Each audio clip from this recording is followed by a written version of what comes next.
Hanish Andrew Labouche bringing you the wonderful world of boxing. We cover other stuff too. Like, we don't have that much news this week. I could put up a picture of the Raiders' new stadium and watch Andrew lose his mind for 5 minutes.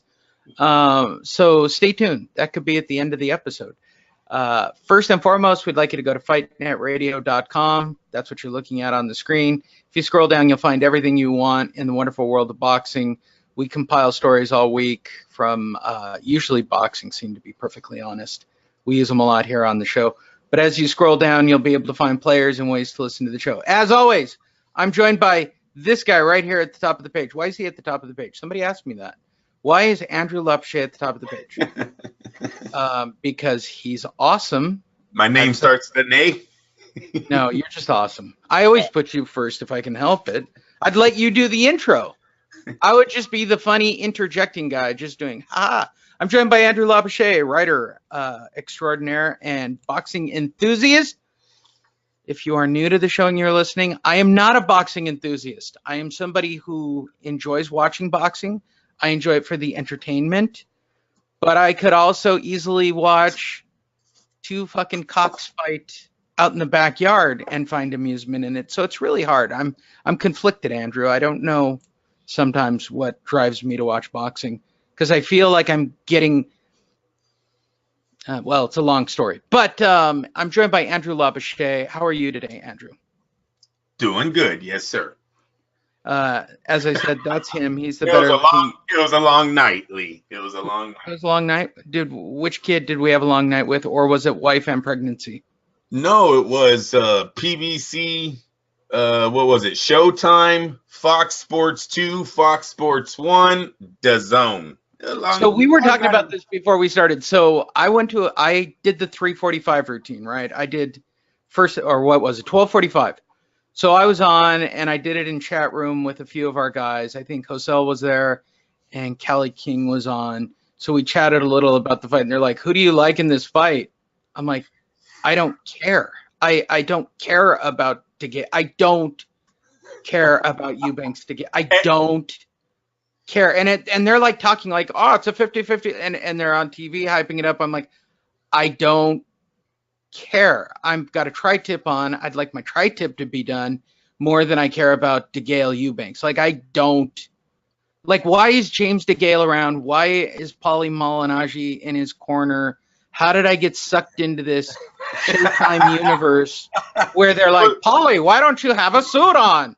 Shut up, Jim Gray. You're being old and you're not taking your medication. It's like DeGale's real team gave up on him, so he was like, damn, my trainer left. And Paulie was like, dude, I'll step in if you just want to go to the fight.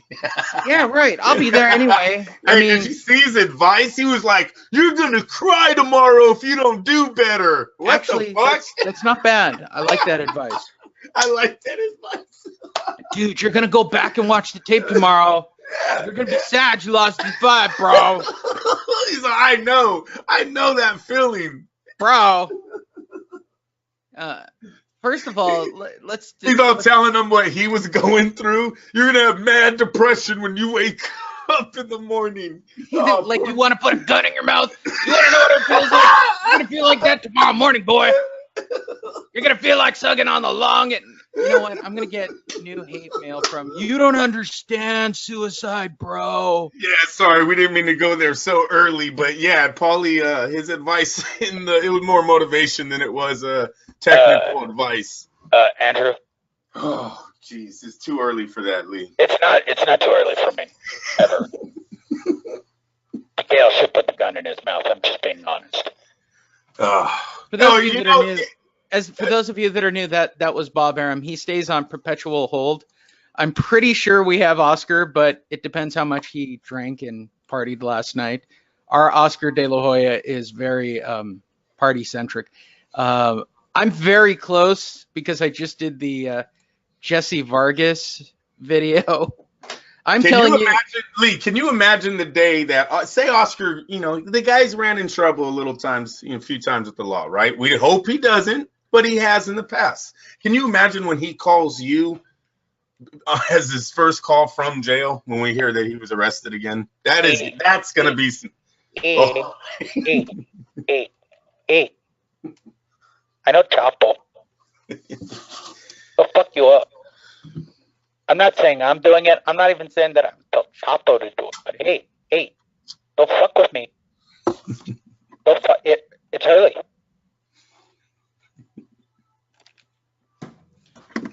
Okay, that's the humor level for everybody. If you just want to, if you're gauging this early on in the show and whether or not this show's right for you. If not, let me recommend theboxingvoice.com.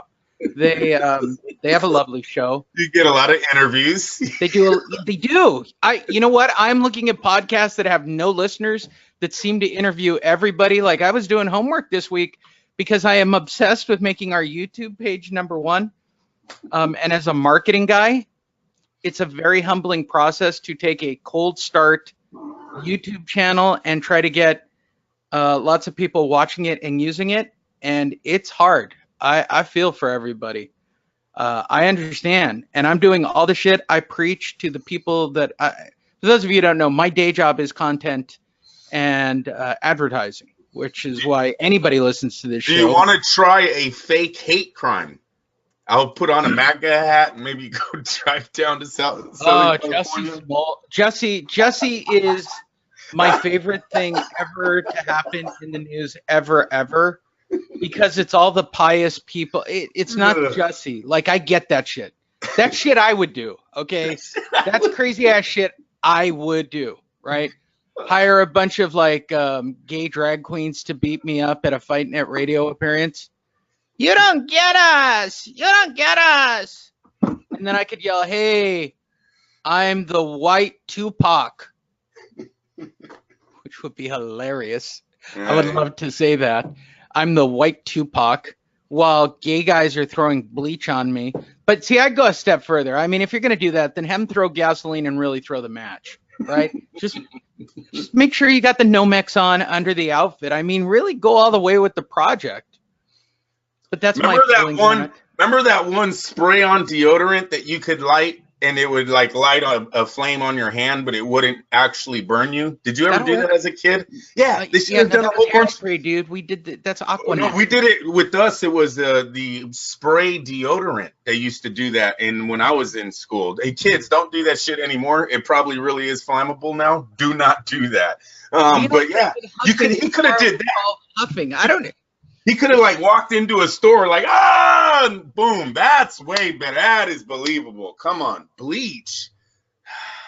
So go to fightnetradio.com. All right, we'll get over it. No, it's cool. It's cool.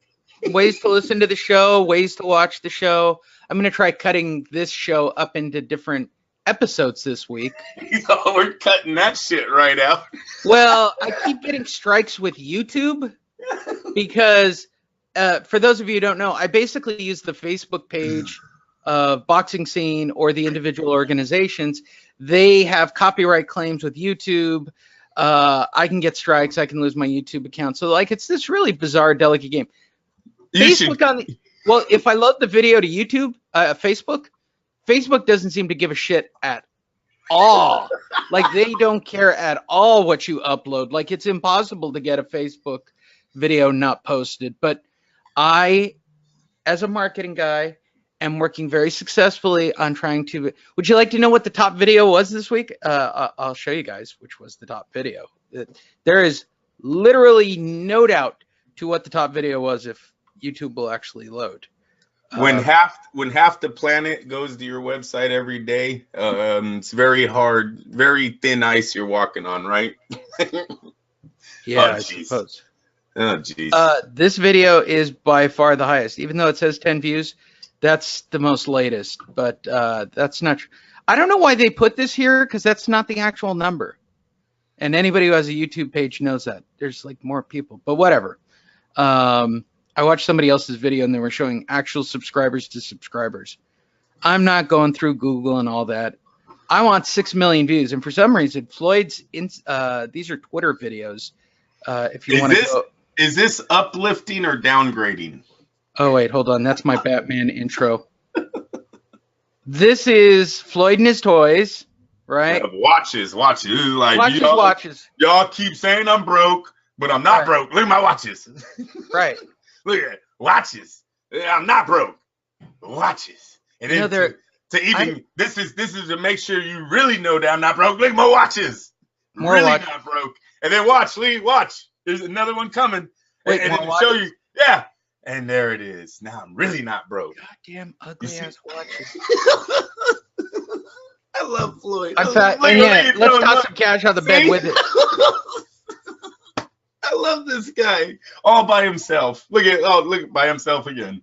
This is the second video that I took off his Twitter account, which is my favorite, showing his cars. Y'all keep saying and he's actually talking about Girl Club in this video too.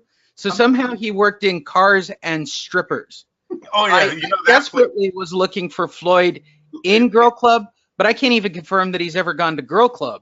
And Lee, did you Girl see Collection? Sorry. Did you see what he's talking about in the Girl Collection video? Something that me and you talked about when he first said he was opening this place. Y'all want to get in for free. Oh, it was very sad. They don't want to pay $20. They don't want to pay $50. He's like, come on. You guys, I got staff I have to pay. I got security. Oh, he's begging the guys to pay, Lee. No more.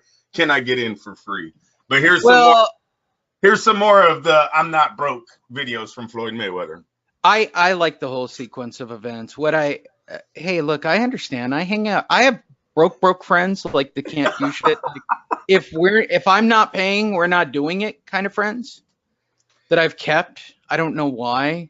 $50 to get in, Lee. Have I told you the story? Have I told you the story of the 21st birthday? Have I said that story on the show? Nope. I got broke friends, right? These are the people that I've known back in the 90s when I got sober. Hey, spoiler alert for those of you who forgot me ever talking about this. I don't drink anymore because I was a pro. So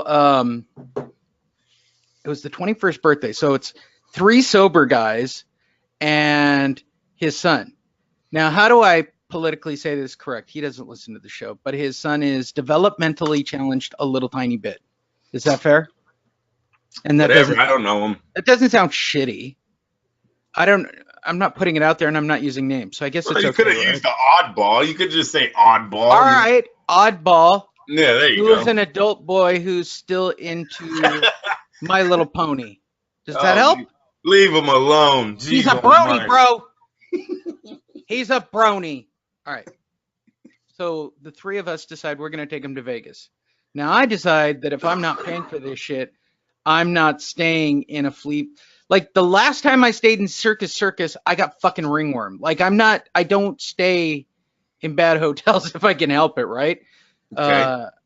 Or if they are bad hotels, they actually have clean rooms. I have weird rules. Right.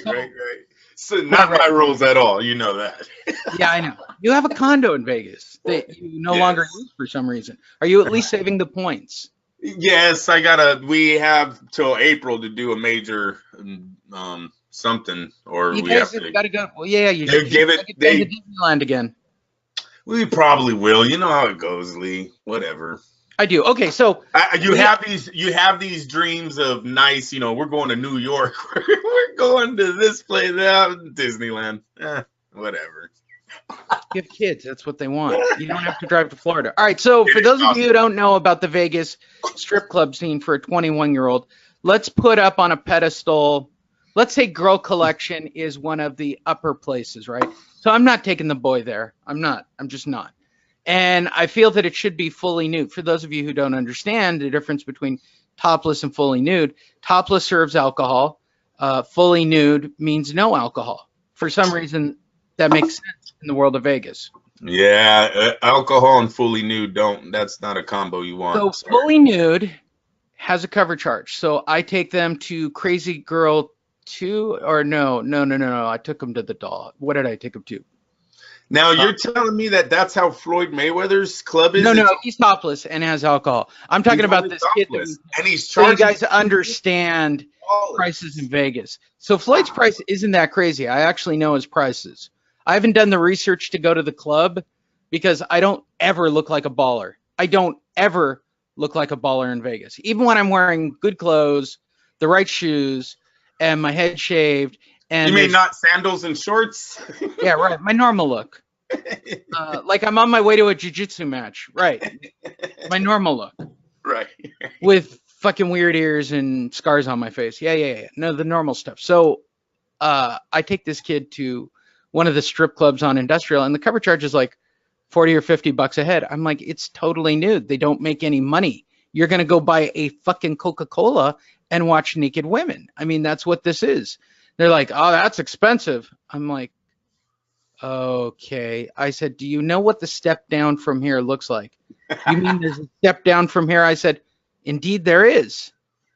And so I took them to literally the worst strip club that I know of in Las Vegas, which is on Vegas Boulevard, right across from the Olympic, where the Olympic Garden used to be. It went out of business. But it is talk of the town. $20 gets you in and comes with a free cup of soft drink. You always know you found a good location as a stripper when the casino across the street shut down. That's when, yeah. Well, here's what things are looking good. I can't ever describe this place appropriately. So I enjoy a good full new strip club where the girls have things wrong with them, like they were part of like some weird German experiment or a nuclear accident. I like that kind of strip club. I like a girl with a third eyeball is what I'm saying. I want to see an extra nipple. Like I want to see one boob big, one boob small. You know, they all seem to have like meat curtains for vaginas. Like they're unattractive. They can't get jobs anywhere else, right? I like that club. So I take them there for $20 a head. Literally, they blow through the money because nobody goes into this place. It's like the vampire bar at From Dusk Till Dawn. Like we literally walk in, they siphon all the money out of this boy so fast that it makes his head explode. I'm like, you've got to be kidding. We've been here for 30 minutes and we're out of money. It's not even funny. It's not even funny how fast the money moved. I'm like, for this price, did they jack him off or blow him in the corner or something? Like, Did your pants at least get wet? No. Fuck, dude. All right, there you go. That's all the stripper stories. We're all covered. So, yeah, Floyd don't like freebies anymore. No, freebies don't like. So that was our top video of the week. Go check out Floyd and his videos. Let's get started from last night. We will be crossing between Boxing Scene and Showtime and all the different websites. Starting right off, Joe Joyce stops Spermain, Sturvin. And they got to stop saying that former WBC champ shit, too. He won a vacant belt, Andrew. Don King worked really hard on writing that shit for Bermain whatever. I just want to say Bermain Sturvuda. Like, everybody says his last name different. Stavern. How can it be Stavern? It's Stavern, whatever. Commonwealth heavyweight champion Joe Joyce TKO'd former WBC Bermain Stavern in a 6 hard-to-watch round support to the DeGale Eubanks undercard. What made it so hard to watch was not the first 2 rounds, actually. I thought Bermain Stavern was in those first 2 rounds. It's rounds 3 through 6 that make the fight unwatchable, and that's because, to be perfectly honest, he became generally a punching bag in this fight, Andrew. What did you think of Bermain Stavern getting fucked up in the opening card? So you capped it beautifully with the 2 rounds. He gave a good 2 rounds, and then the last 4 were hard to watch. I don't know. Joe Joyce didn't look that good, and Stervine needs to give it up. I think we're done with him. This was a very, very bad loss. The loss of Wilder was bad when he got knocked out, I believe, in 2 rounds. In this fight, he didn't get knocked out that fast. His chin was a little bit, prepared a little bit more for this fight, but the weight, what did they say he was, 273? 273 pounds. 273 pounds. Yeah, you didn't train when you come in that heavy, and the 6 minutes of action proved that. All he did for the 6 minutes of action. Yes, and I think I'm being very giving by calling those first 2 rounds actions. I mean, he was at least in the fight and hit Joe Joyce a few times. Oh, more than a few times. Look, Joe Joyce got no defense. You look at that punch right there. Look at his feet. Okay, look at his stance right there on that right hand. You can't do that. You get countered. You get countered in that stance, you're gonna get dropped easily just on balance. He didn't look like the new thing. He didn't look like the next great thing. I don't know. He looks like a 7-0 boxer that they're trying to. Yeah, but they're hella overhyped this guy. They really. I get that. Because, but they need that, right? Lee, remember me and you said with Deontay Wilder losing Tyson Fury and Anthony Joshua, in comes this guy. What's the first thing that drops the next day? Oh, I'm a future opponent for Deontay Wilder. No, you're not. You're like 3 years down the line, and I don't think Deontay's still going to be here. Seriously. So no, he's not a future opponent for Deontay Wilder unless they were rushing him. Now with him knocking out Stervine and the way that he did it, kind of dominating, if his camp wanted to use the kid, they could push him right ahead right now and say, see, look, he already knocked out a former WBC champ onto the next level. And then that's when they're pushing him way too far, because all he was last night was an offensive fighter. Yes, and with a great chin. Lee, he took all of Stervine's punches right off his chin. He never, the foundation never gave on him. His legs never wobbled, but you've seen way too many things landing. He can't fight the top of the heavyweight division with this type of style. He will not last in the sport. So he's got to work on his defense. No, was not impressed at all by Joe Joyce. All right. Also on the same night, Chris Eubanks, same card. Chris Eubanks takes on James DeGale. Andrew and I were talking about this. Paulie Malignaggi. Chris, you want to know my biggest takeaway from the evening? Is the fact that somehow Mauro Ranallo has gotten the nickname Mo from everybody. And I don't know how I feel about that. I feel like I need to start calling you And. What do you think, And? Really? You guys are too lazy to say his full name, so now it's just back to you, Mo. The way that DeGale fought, I'm going to predict that Malignaggi was actually there to be a commentator. Then DeGale's trainer threw his hands up and was like, you know what? I'm out of here. You're fucking retiring after this fight. I can't watch this. And then he just asked Paulie to step in. I didn't see anything there, Lee. Because I was forced to watch this fight thanks to our Fight Net Radio regulars. For those of you who don't know, James DeGale took on Chris Eubanks at the O2 Arena for a very big crowd. The final score, well, I'll get to the scores after, because there was some weird wonky ass shit. Like somehow magically the PBC was going to make DeGale the winner. I don't know how they would have done it. But Al Bernstein's overtures of this could go the other way. How could it go the other way, bro? He knocked him down twice. Like he fucked him up, actually. So the fight, from my perspective, was Chris Eubanks knows how to box, and James DeGale is a fucking shitty fighter. Like, I don't know if I've ever examined a DeGale fight closely to know his style, but this jump in, lead with your head, punch, then run like a bitch thing he does. Right. I don't know his career, Andrew. So let's start right there. You followed Mr. DeGale far closer than me, right? Is this his normal style of fighting? No, it's not. That's why I thought it was possible his trainer left him because they knew he was there for a paycheck, and he asked Paulie to step in. Fuck up style. He used to be a very good boxer. Like they said, a former. Wait, Andrew, much like you, that's what I thought of. I've seen this man fight before. Why now does this look so completely different to me on the screen as I am sitting here on a Saturday afternoon, wasting my fucking time in the middle of the day watching James DeGale and Chris fucking Eubanks? What is this shit that I am watching? Why is there an accidental headbutt? Why isn't Eubanks just knocking this asshole out once? Oh, I see. Because the other guy's running like a bitch, and he's running so much that Eubanks' corner is like, you got to cut the ring off and just finish this guy. Like, you got to cut this dude off. You've got to cut the dude off. Followed by Chris Eubanks Sr. Go, kid, move your hands. Like, I don't. There was a lot of drama for a fight that James DeGale didn't even do anything.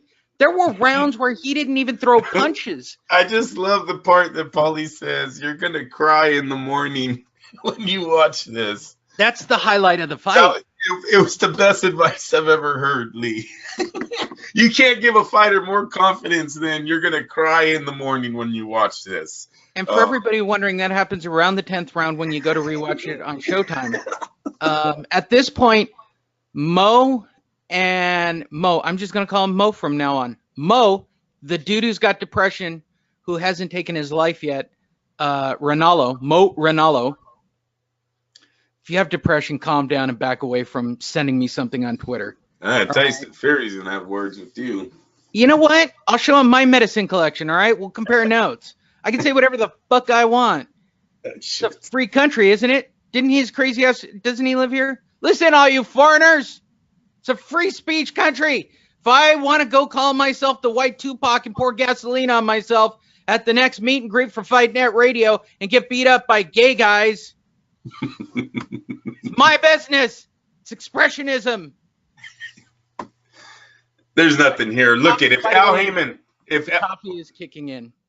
Yes, sir. If Al Heyman was smart, and he is smart. Let me rephrase that. If he's a real person and he's smart, yes. Yeah.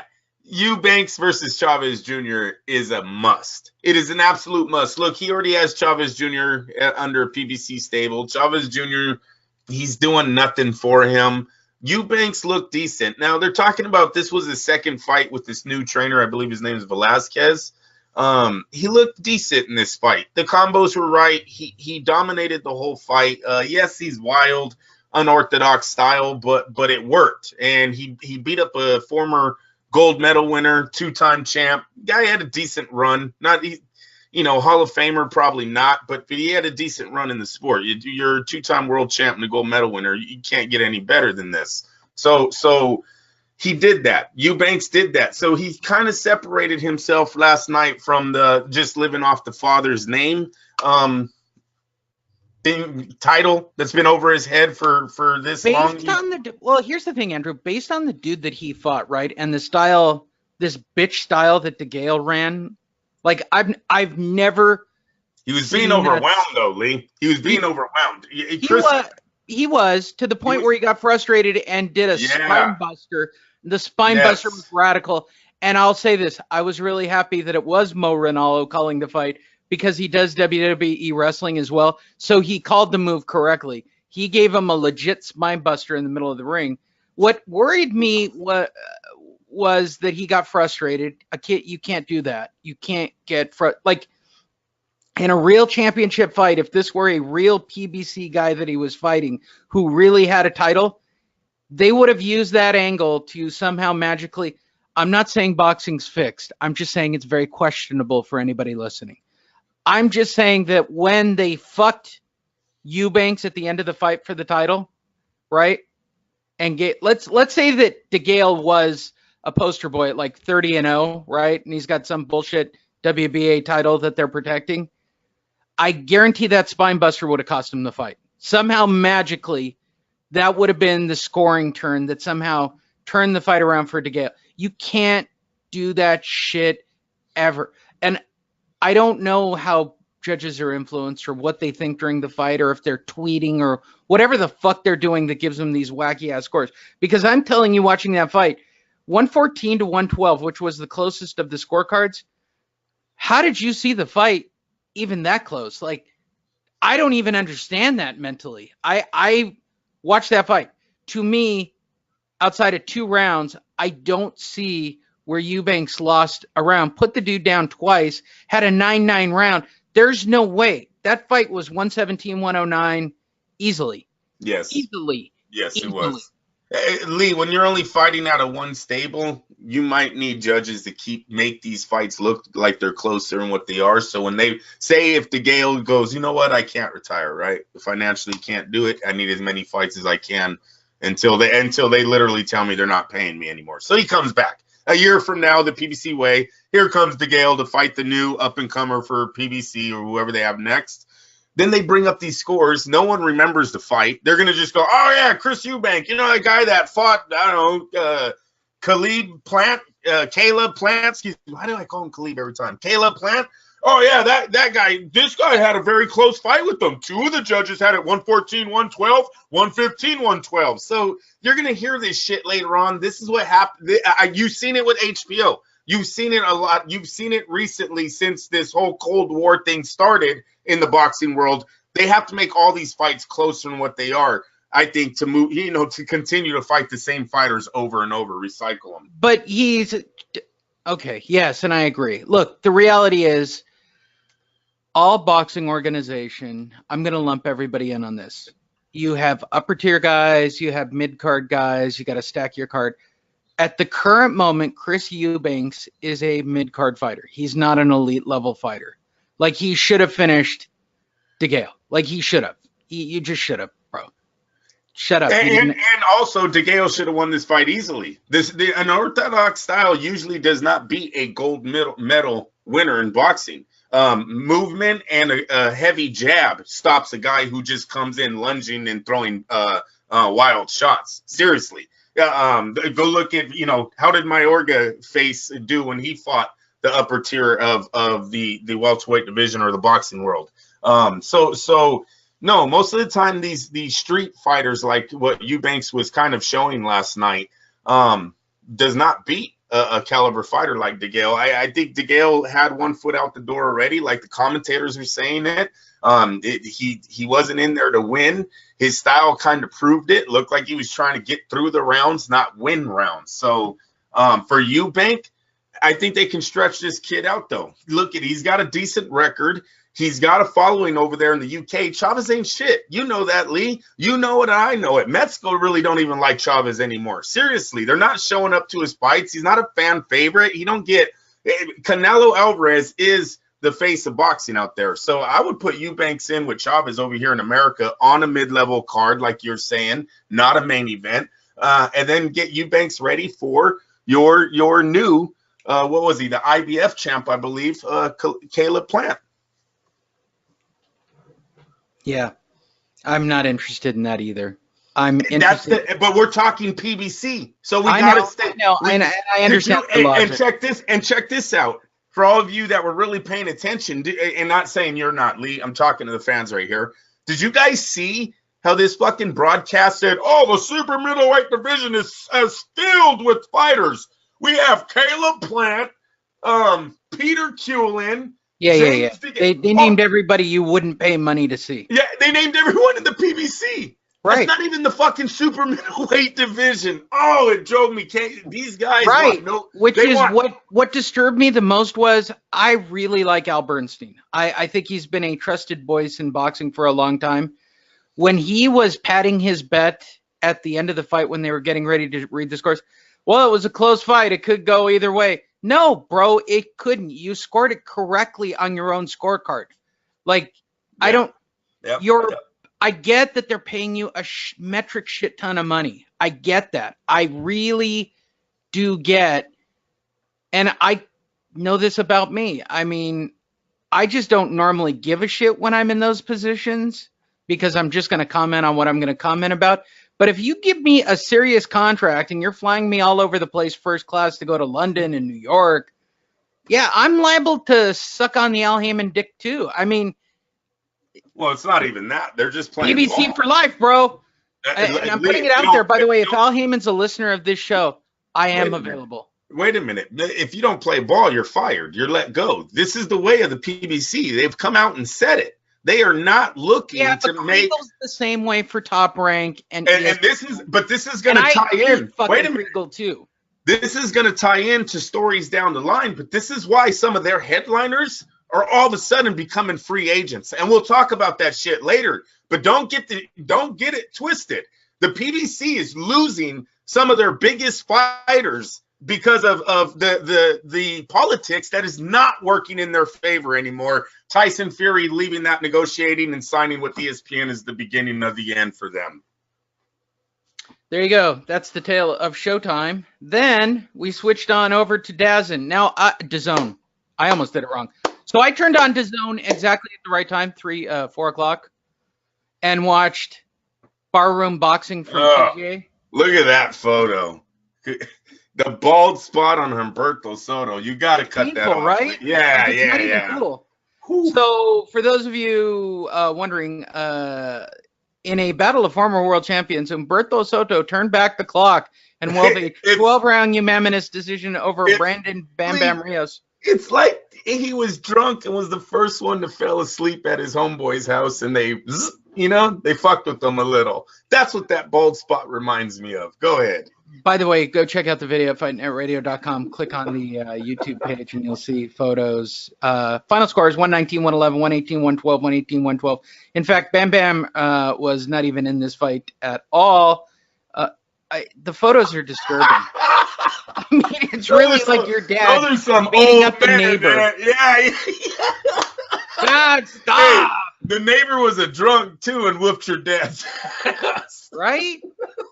Like, it's generally disturbing to watch. Look at the glasses, make him look a little younger. Good job, Rios brought it back. He's like, Bam Bam, 32 versus 38. Bam Bam. The only Bam Bam that went on in this fight was the old man. That right there, the gap. You see that gap? Every time there's space, Humberto's throwing 3 to 4 punches. You see this right here? This won him the fight, Lee. When they were in the inside, it's 2 Mexicans throwing down. That's space. It's the space that he created that won him the fight, because those were extra 3 to 4 points every single time. He had the crowd behind him. He had the cartels in his corner. And when I'm telling you he had the cartels in the corner, go watch the fight. There's literally like a cartel member standing by Humberto Soto as they're announcing him. When I seen this, I knew for a fact he was ahead on scorecards at that moment in Tijuana. Good job of DAZN to be in Tijuana and allow a gang member, solidified gang member, blue bandana over the face, lowered hat. He looked like one of those guys that has those voices. I used to be in a cartel, you know what I mean? Those guys, the robot voices? He literally looked like one of those characters standing next to him. Low hat, bandana over, could barely see this dude. Fucking crazy. Unbelievable that DAZN let that go.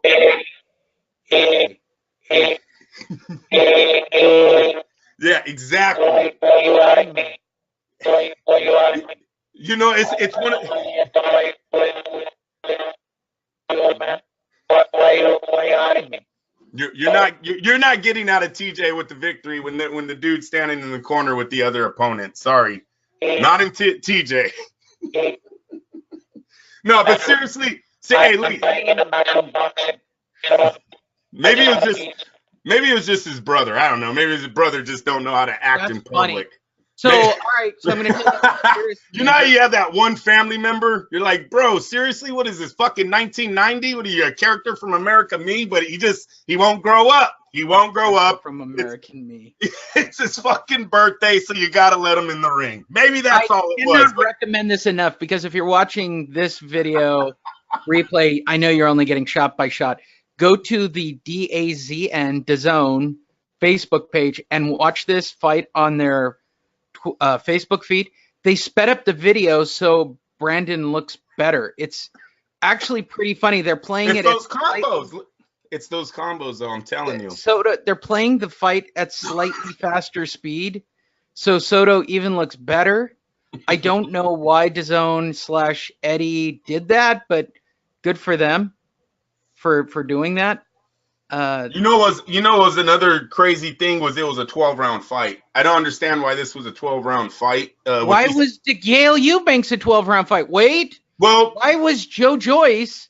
They were an IBO. Oh, look, there he is. There's the gang member. Boom, in the back. Yes, he's still MTK for life. Yeah, he's got a fucking. Oh no, is that a? I thought he had a bulletproof jacket on, but I think they were just overalls. There he was, though, Lee. I told you they had the cartel sitting right with them. Fuck out of here. That's the money guy. He's the one that's supposed to take the briefcase back after the fight. You know what I mean? What's the one that's being ruled from jail? What's the gang that's being ruled from jail?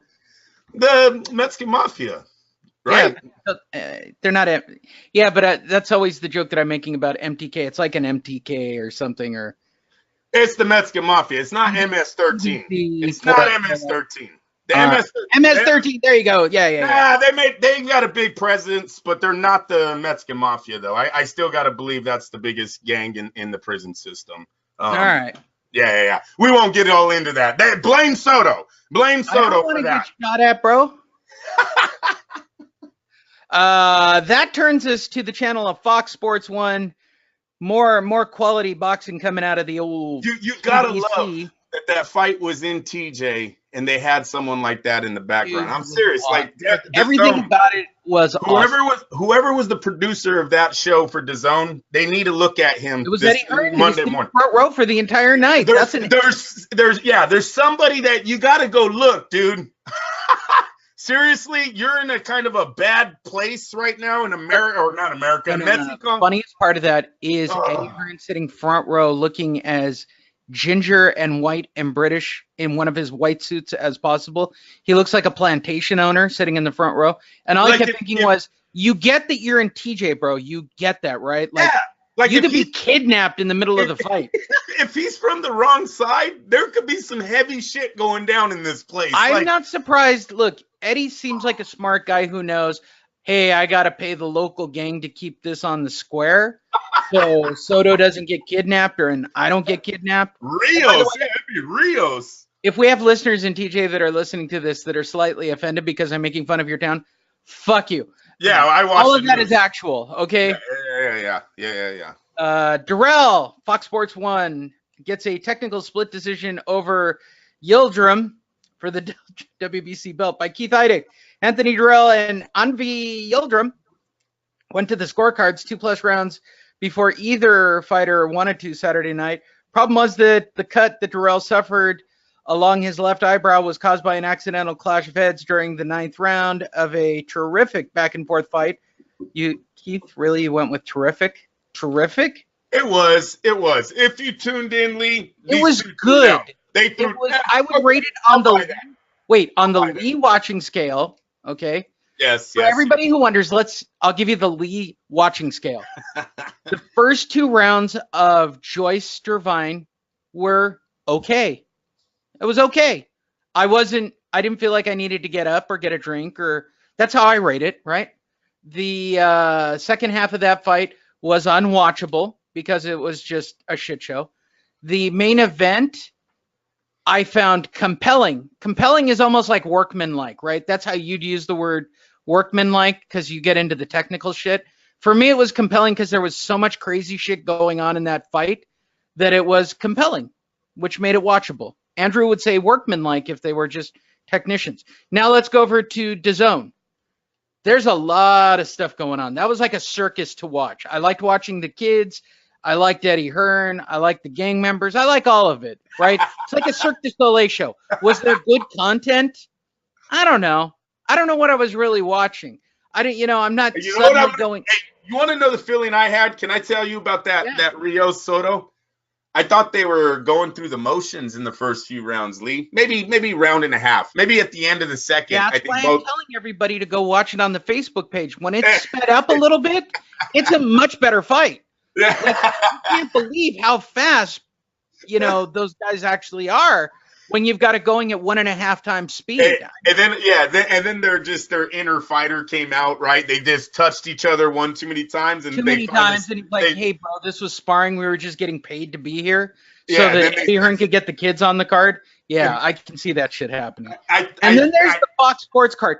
I would never have gotten to the Durrell fight, period. Like, I can't make it. Like, if you're gonna give me a fight that I'm like gearing up to, right? I don't even care if it's Joshua Fury. Your co-main or one of those 3 other, whatever's underneath, one of those underneath better hold me in, or I'm going to be on a car show. I'm just being honest.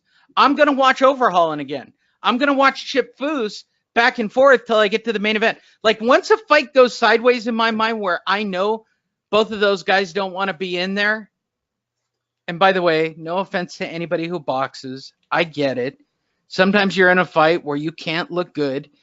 I don't have to watch it. I've got a remote. I'm going to hit the last button, and I'm going to be on the Motor Trend Network watching and learning how to make a car that I'm never going to build anyway, and dream about, a muscle car, much like Willie. There's a big shout out to Willie. I don't think he's ever going to get his card done either. So that's my point. Well, To get to Darrell, you got to wade through shit on Fox Sports 1, Andrew. Was it not a good show before you get to Darrell? What else? Yes. No, Lee, let me tell you something. What the PBC missed last night was they didn't look at this boxing schedule. There was a lot of fights before this shit show. So our patience was a lot of fights. Yeah, and there were a bunch of nobodies. You know, it wasn't, like you said, nothing to catch your attention. And so I did leave the undercards too of the PBC fight on Fox. I come back for only the main event. It was on. It's playing in the background, but my nephew's staying with me, so him and Junior were they were going at it last night with the gloves, and way more entertaining than what was on TV. Right. But two kids with boxing glove is always better. I'm just saying. Yeah. Perfectly honest. I mean, they went at it. Don't get me wrong. To get to the main event, they both went at it. And I think the main event was good. Yes, it was. I think they had a pretty strong understanding of what they needed to be doing.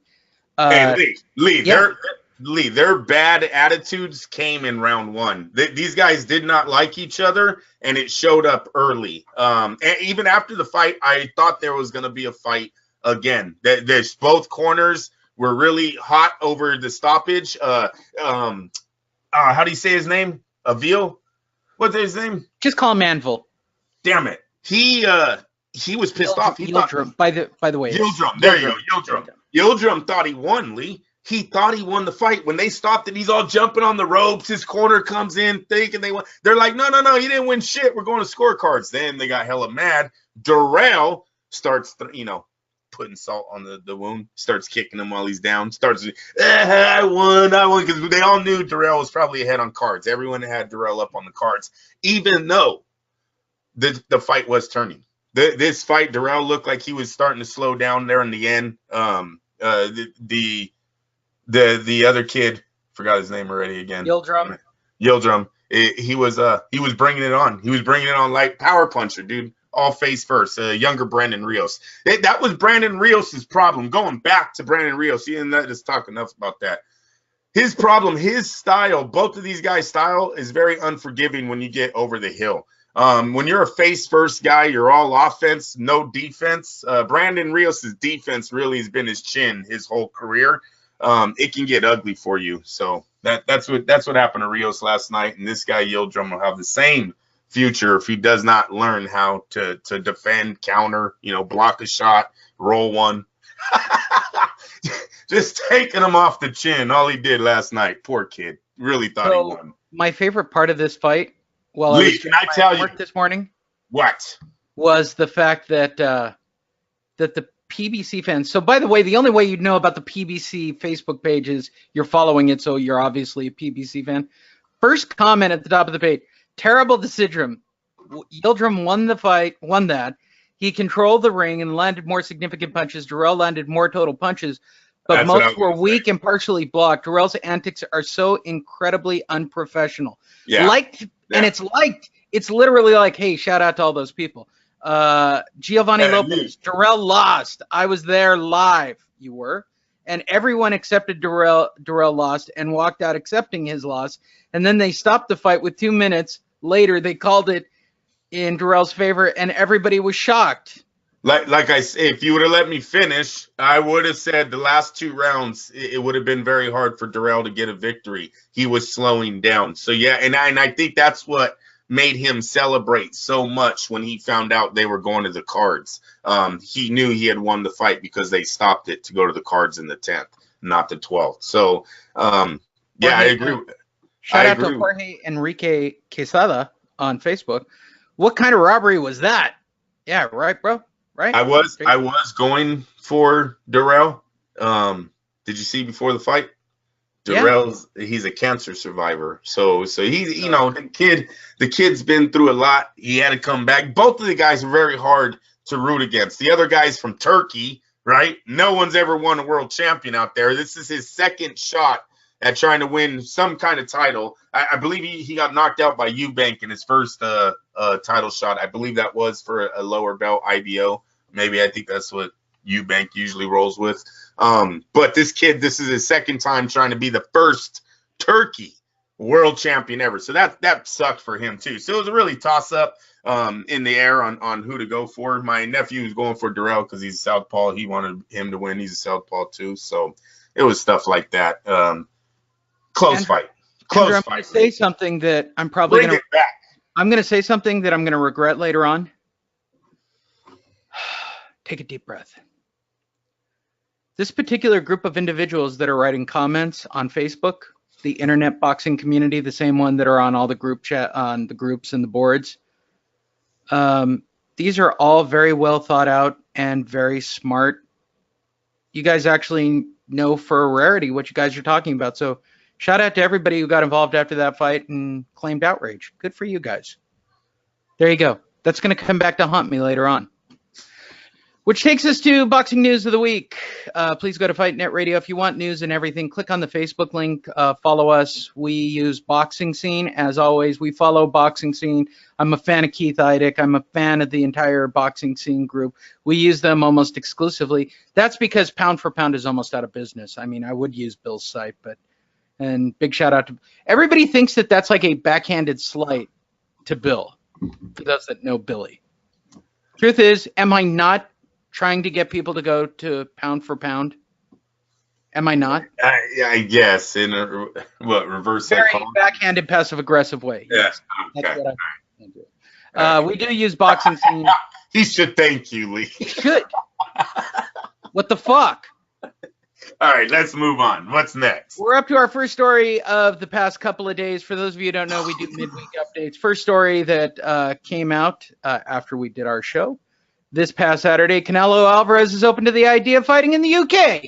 Well, good for you, Canelo. Yeah, he always has been. He always has been. You look in the mirror, kid. There's money. He said, and I quote to Miguel Rivera, I really have not had a deep conversation on this topic, and to be honest, I have not had a talk on the subject at all. I have not had any proposal, much less about this topic with anybody. But for me at this moment, I can to say, fuck Miguel, why didn't you proofread this? But for me at this moment, by the way, for anybody wondering, I don't make this shit up. You're seeing it live on the screen. But for me at this moment, I can to say. It's just I can say. We can move on. The fighting in Mexico is a possibility, and it would fill me with pride. Nothing is complicated, much less so in this country, blah, blah, blah, blah, blah. Wow. Well, good for you. I guess we're all getting geared up for Canelo because it leads to the next story. God damn, proofreading. Canelo's talking about going to 175 to face Kovalev. Okay.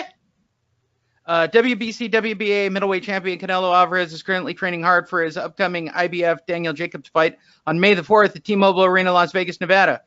How do I know that? Fight Net Radio is going to be in the old Las Vegas for May the 4th, probably because there's a fight on May the 3rd that I'll be allowed to get into because I won't be allowed to get into this fight because... You don't know that. That's Golden Boy. Just try it, dude. You want me to do it live on the screen and show you, Andrew? Oh, my gosh. What are you... Oh, they're doing... Golden Boy works through them, too? Andrew. Lee, well, just keep trying, man. For those of you who are not regular listeners of this show, see all these fights that I'm showing on the screen? These are fights I can't go. I can't go. Oh, damn. Want me to do it again in order? Can't go. For those of you wondering, what the hell is this? This is the biggest media credential company in Las Vegas. I shit on them a long time ago. And the funny part is I talked to the people at Top Rank once at a fight, and they're like, they can't make a decision. We get to make a decision. You can't make a decision on me coming to the fight if they don't give you my request. You don't understand. Oh, they're supposed to give us all the requests. So anyway, all right. Well, for those of you who don't know the history, yes, a long time ago when I was an asshole on the radio, I had a big entourage, and I was an asshole, and I'm still doing time because I was an asshole when I was on the radio and thinking I was hot shit. Okay? I did. I thought that. I'm not anymore. I do a very opinionated show. Yeah, I've been very humbled since then. Yeah. Shout out to Magna Media. If you're doing Yeah, your next hire Magna Media to do your credentials. They won't let me come to it because you'll never see my credential request. Canelo not ruling out future fights at 175 and facing Kovalev. Should he defeat Jacobs and unify the 3 of the major belts at 160, he doesn't rule out the possibility of going hunting for the WBO title against Demetrius Andrade. Who cares? He wants to become the first Mexican fighter to unify the weight division with all 4 belts. Both Canelo and Andrade are aligned with the streaming service DAZN. After capturing world title at junior middleweight, and super middleweight, Canelo does not rule out the possibility of fighting Sergey Kovalev. Why wouldn't he? He'd kill Kovalev even right now with a 15-pound weight advantage. He's twice as fast, Andrew. This isn't even a challenge. I don't get the Sergey Kovalev thing. Like, does everybody get Sergey Kovalev is a shot fighter, that Andre Ward fucked him up and he's not the same anymore? Yeah, but you see the key word there is WBO world champion. Or that's what's getting him this fight with Canelo. Have you seen just go ahead. Just like the WBA middleweight champion got Rocky Fielding the fight, correct? Yeah. It's they can move up and they can win a title and boom, look at them. Oh, now I won titles at junior middleweight, super middleweight, and light heavyweight. But it's like, yeah, but who the fuck did you fight? Did you fight the #1 light heavyweight in the world, or did you fight the 4th ranked guy people said was shot? So that's boxing though. This is to sell a bigger ticket. You know, when he's on the regular stations and they go, oh, they get to announce Alvarez, they're going to announce him as what, a 5-time division champion. So I see it happening. If Kovalev can stay winning, I don't see Canelo fighting Kovalev in the near future. I think this is just a clickbait right here news. I think the 2 names that you put out there, I think he's going to fight Jacobs, obviously. He already signed to fight him. And then I do think they look at the Demetrius Andrade fight because that's going to make him a 4-belt holder in that division, first time ever. That's another title. Bam, they put on Canelo, you know, for all of his sponsors or whatever. And then he gets a rematch with Triple G. Yeah, and Triple G will be a fucking old man by this point. You know, me and the boys watched that fight yesterday, 2 days ago. I forget when it happened, but we just watched it again, Lee. And let me tell you, Triple G looks old as shit in that fight. I can't imagine what another year and a half is going to make him look like when he gets back in the ring with Saul. Bet knockout. There you go. That's pretty much all the real news. The other end of the news spectrum was dominated by one topic and one topic only, and that's Deontay Wilder, Tyson Fury, Anthony Joshua, Eddie Hearn, Bob Arum, Tyson Fury's manager, Frank Warren. ESPN, DAZN. ESPN. It's dominated the better part of this week. Yeah. So we are going to end the show with our feature story, the heavyweight division. We will start right off with Holyfield, who I didn't even know who was literate enough to make statements. Honestly, I'm not bashing the former champ, but he is not all there, really. Former 2-division undisputed champion Evander Holyfield decided to weigh in, or the PBC went and found him.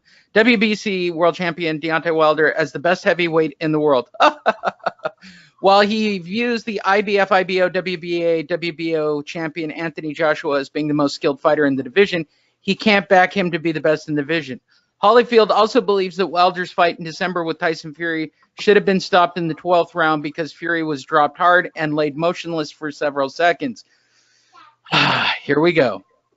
Holyfield told TMZ Sports, quote, all there of them are good. All there of them are good. Yes, we started off great. Come on. Here's what I like about TMZ Sports. I know that they proofread the article because that's what Holyfield said. All there of them are good. With me personally, I think it's Deontay, regardless of the last fight with Fury. When you knock a guy down like that and he's down for 4 seconds, they usually stop it. They don't wait for the guy to get up. I think Deontay is the best at heavyweight, but I think skill-wise, I can say Anthony Joshua, but he won't fight someone until you fight somebody if it doesn't really make a difference. If you like, they're filling in the blanks for the champ. Like, They for really those of you who are seeing this on video, by the way, these little sections right here are them filling in the blanks. I'm going to read it the way he quoted it.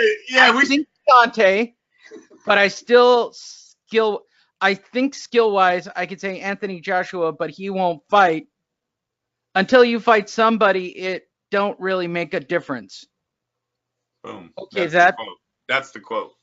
What the fuck? Deontay stands a chance to beat any of these guys because he's got the knockout power and he's quicker than a lot of guys think he is. He gets better in each and every fight. How many more fights are we going to give him, champ?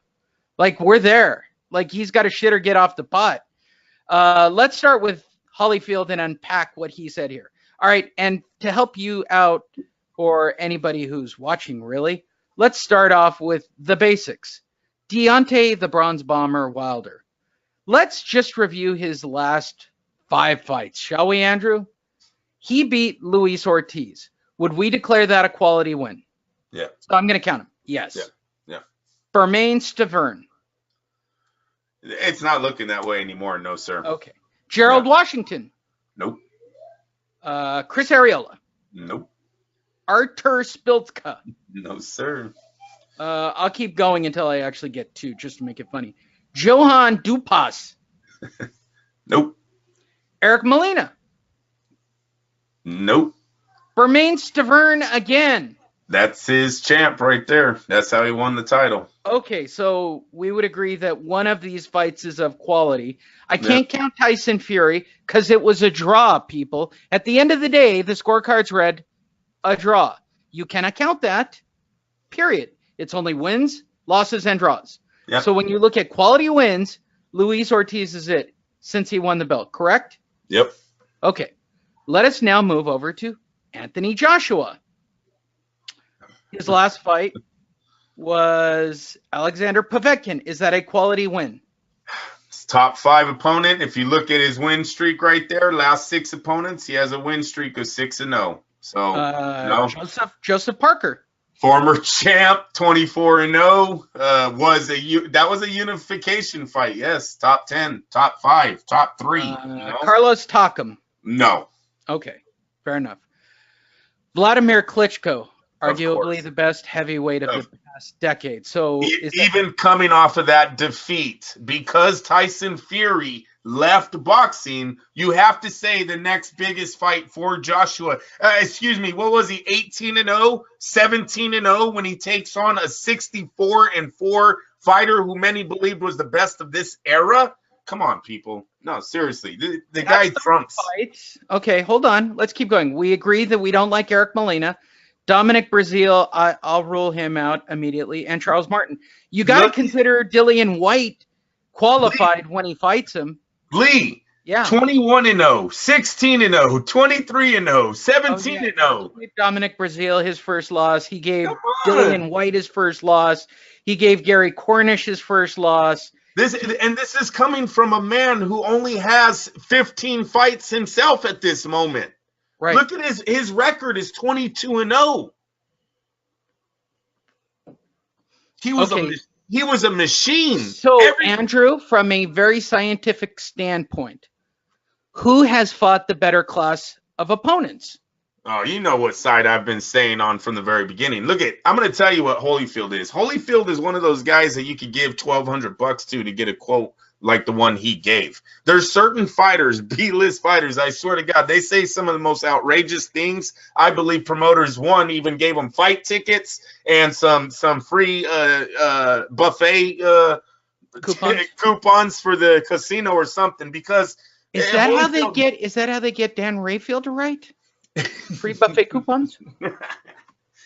George Foreman sometimes says some off-the-wall things. It's I don't know why. Obviously, Holyfield hasn't paid attention to the heavyweight division making a statement like this. One, the way he started, they counted to 4 and they would stop the fight. What are you talking about? When is there a 4 count and they stop the fight? I thought you give a guy at least 8 seconds before. Yes, and we confirmed it with an unregistered source who is also a boxing referee for the state of California, and he said point blank, you always give the champion the full count. You have to give him the benefit of the doubt. And you also get fucking 10 seconds. He's like, oh, they let him get up. What do you mean they let him get up? They count to 10, Holyfield. That's what it is. That's the name of this sport. He knows it. Just a weird statement from him that makes me think, yes, he might have been punched a little too many times in his head, or he needs to do Al Heyman a favor so he can get on one of these commentating teams and make a little money here. God, I'd want him on one. I'd want him on one. There are them. I want all there are them on an announcing crew. All there are them. Ray Mancini did a terrible job last night. All there are them. He's an all there are them. He's this guy. Oh, like, dude, stop. Seriously, stop. He was responding to punches while people are trying to talk by yelling into his microphone. Terrible. All there are them, Andrew. All there are them. Oh, that takes care of the Holyfield story that they but wait, there was more, because we just weren't done talking about it. WBC president spoke to Wilder Fury team, gives them a deal deadline. Yeah, of course. For those of you who don't know, let's catch you up on the saga for midweek. The WBC has indefinitely suspended the fight talk for the belt and the purse because I guess Suleiman was paid to suspend it indefinitely, I guess, at the meeting. I don't know. No. Like, there's no reason for the indefinite suspension given other than it's been indefinitely suspended. Listen, if they don't get in line, they're out. You understand? The next thing the WBC is going to be announcing for for Fury versus Joshua is, oh, we made a special diamond belt for this fight. Can we get in? Can we please get in? You understand? They have no power. We talked about this, Lee. When did the WBC come so demanding on all their, you must fight this guy and this guy? Boxing has moved on from that.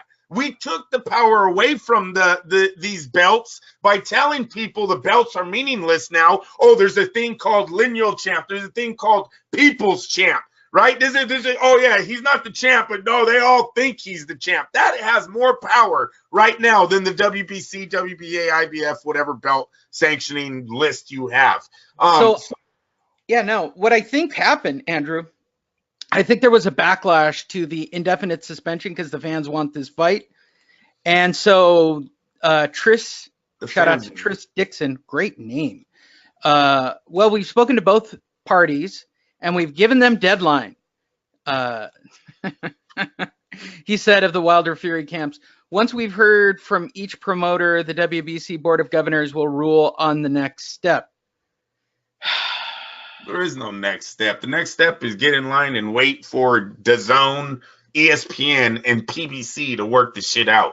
You're hoping you get a sanctioned body fee from that fight. That's what Suleiman's hoping for. You fuck around and put yourself in a corner, they're going to tell Deontay Wilder, you know what? You want the fight with Fury or Joshua? Dump that title. We're done listening to them, guys. We'll pay you $25 million guaranteed without the fucking title. I guarantee. And you know what Wilder's going to do? Riddick Bowe, baby, right in the garbage can, right in the fucking press conference. I'm not lying. The power isn't with the belt. The power's with the zeros on the check. And right now, the two powerhouses in the sport, ESPN and DAZN, are not fucking playing Suleiman's games anymore. They want Wilder. We'll take Wilder by offering him more money, a contract that you can't match, Showtime can't match, Al Heyman can't match. I'm telling you guys right now, the PBC is starting to lose a lot of their fighters. Daniel Jacobs is one hell of a fighter under the PBC stable, yet he's been fighting out of that platform for a while now. Mikey Garcia just announced, oh, I can fight anywhere in my next fight. I don't have to sign back with the PBC. Now you have Deontay Wilder coming out and saying, I can fight anywhere now. I don't have to fight with the PBC platform anymore. Al Heyman is going to be seeing what's going on. When you have three of what should be headliners for your platform, the PBC platform, going out, what's going to be left for Fox? What's going to be left for Showtime? Okay? Showtime's going to start noticing, hey, hold on, Al.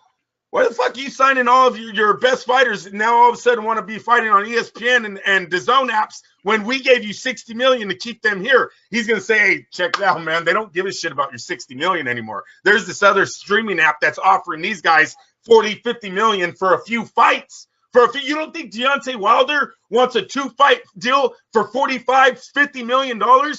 He's had as much. By the way, that story came out. I'm here to get paid. Shit. Hey, Lee, they're all here to get paid. And right now, the paychecks are way bigger coming from these streaming apps, ESPN's new app. You guys got to understand, ESPN now holds Tyson Fury, Terrence Crawford, Vasily Lomachenko, right? They've got some of the best talent in the world fighting on their app. Their subscriptions are only going to go up. What is Showtime holding over there?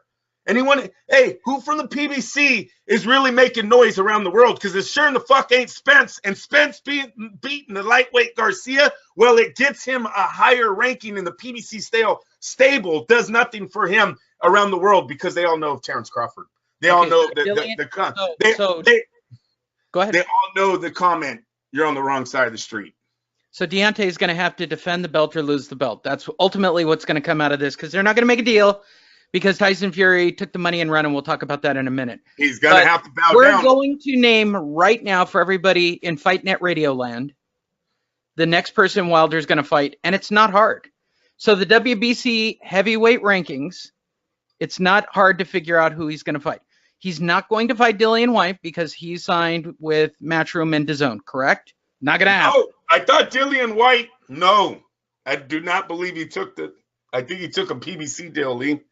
Dillian Whyte, isn't he fighting Brazil in another eliminator?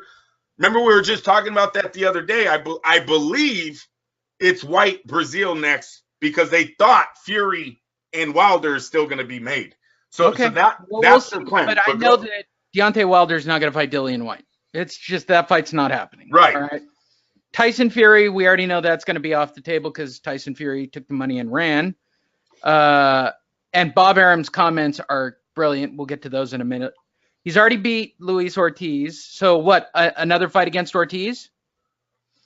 What are the odds on a second fight with Ortiz right now? Right. It matters what Deontay does. Listen, right. Deontay made the announcement, I can leave.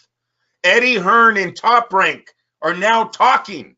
How much money can we offer him in a 2-fight deal with one of our apps to get him over here to fight Joshua and Fury? You understand? They're going to offer this guy so much fucking money that Al Heyman's going to go, yeah, let's do that, man, because I'm your manager and I'm getting percentage of that check too. Wow, so let's that do was some let's do that motherfucking deal right now. I know Al Heyman. That's how he talks. He's man. That boy's from the era. He's a jive talking motherfucker. Yeah. Oh, stop. That man. That successful man. Shut up, Lee. You know I don't Kelly, you know I'm not like this. Shut up, Lee. You know what I'm saying. That man is going to take that fucking deal too. You're going to get the hate crime from the family. You're going to get the hate crime text this week from the family, not me. Nah, I'm not getting hate, nothing. That man is going to get a percentage of that. And that's when, I know, shut up. That's when Showtime. That is when Showtime is going to start getting mad at Mr. Heyman. Yes, sir. They're going to start saying, hey, wait. No, but look, he can't give up the title. So he's got to fight one of these guys in the top 10. He's got to fight one.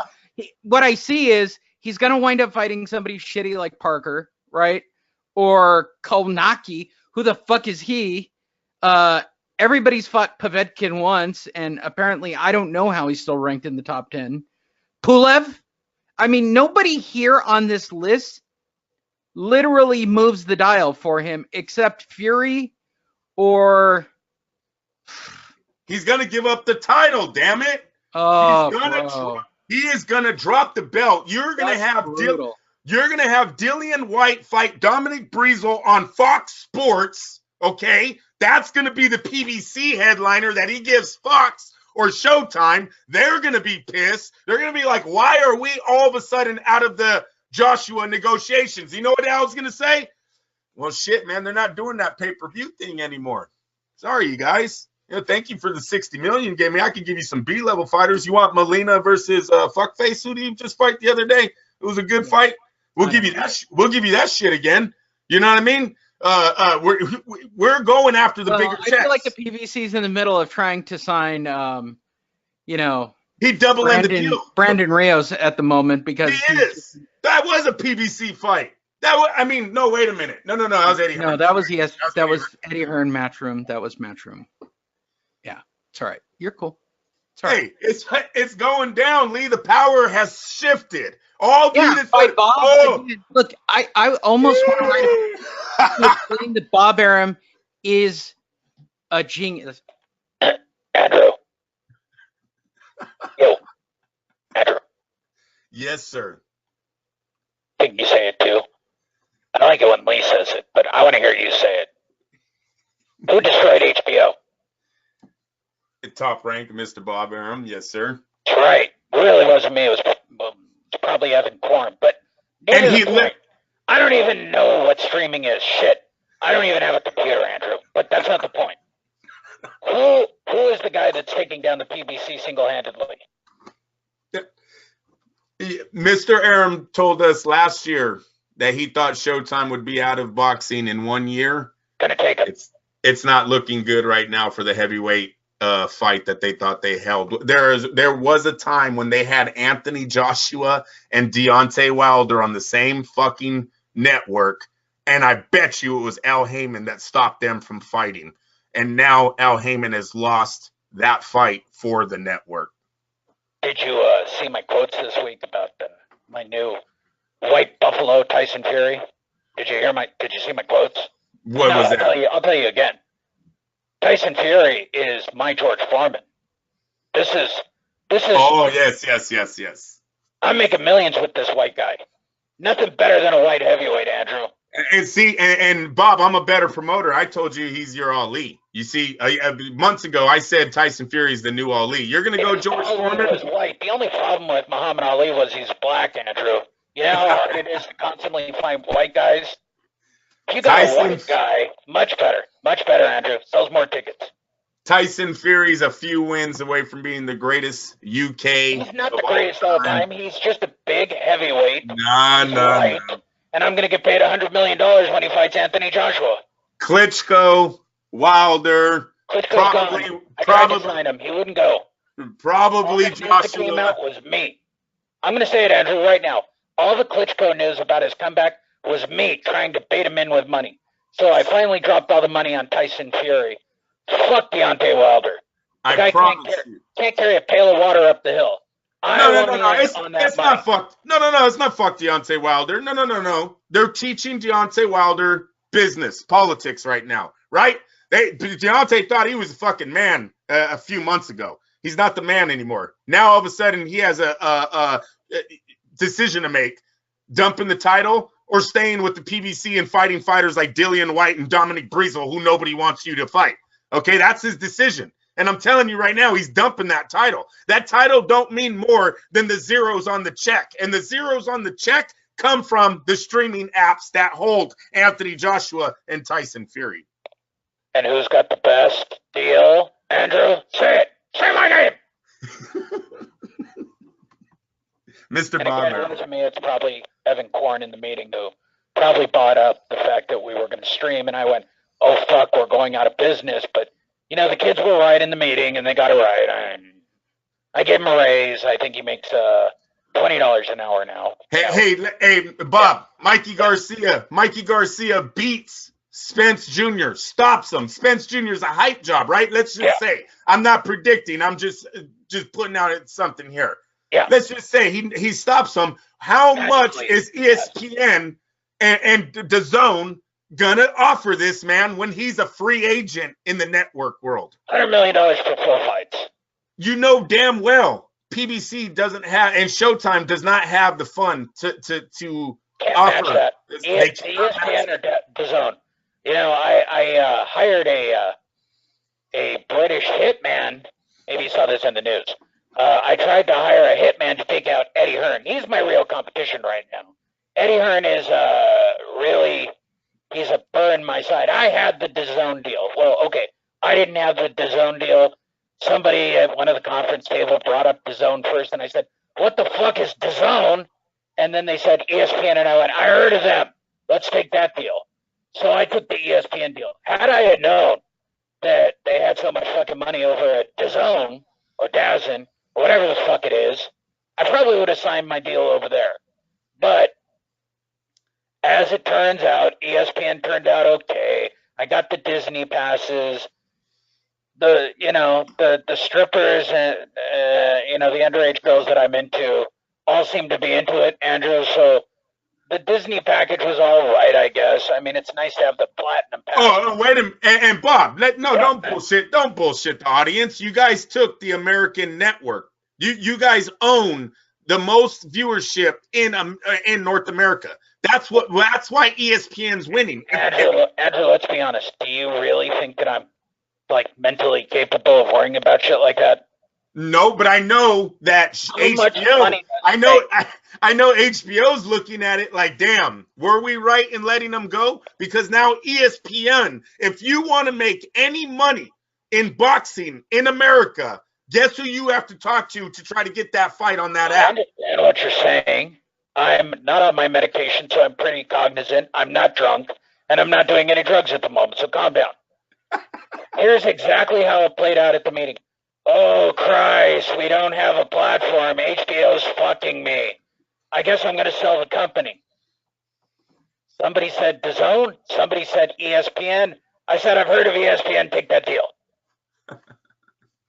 And then I thought we were going to be some bullshit internet streaming thing, right? That I always make fun of, like all you fucking internet writers who do that shit. Oh, we get thousands of viewers. Whatever. I got contracts. I'm just going to pay the shit out and get out of boxing or fake my heart attack and, move off with a 25-year-old stripper. But that was my plan, Andrew. I was going to go out. I was going to fake my own death, die behind the wheel of a sports car, something great, right?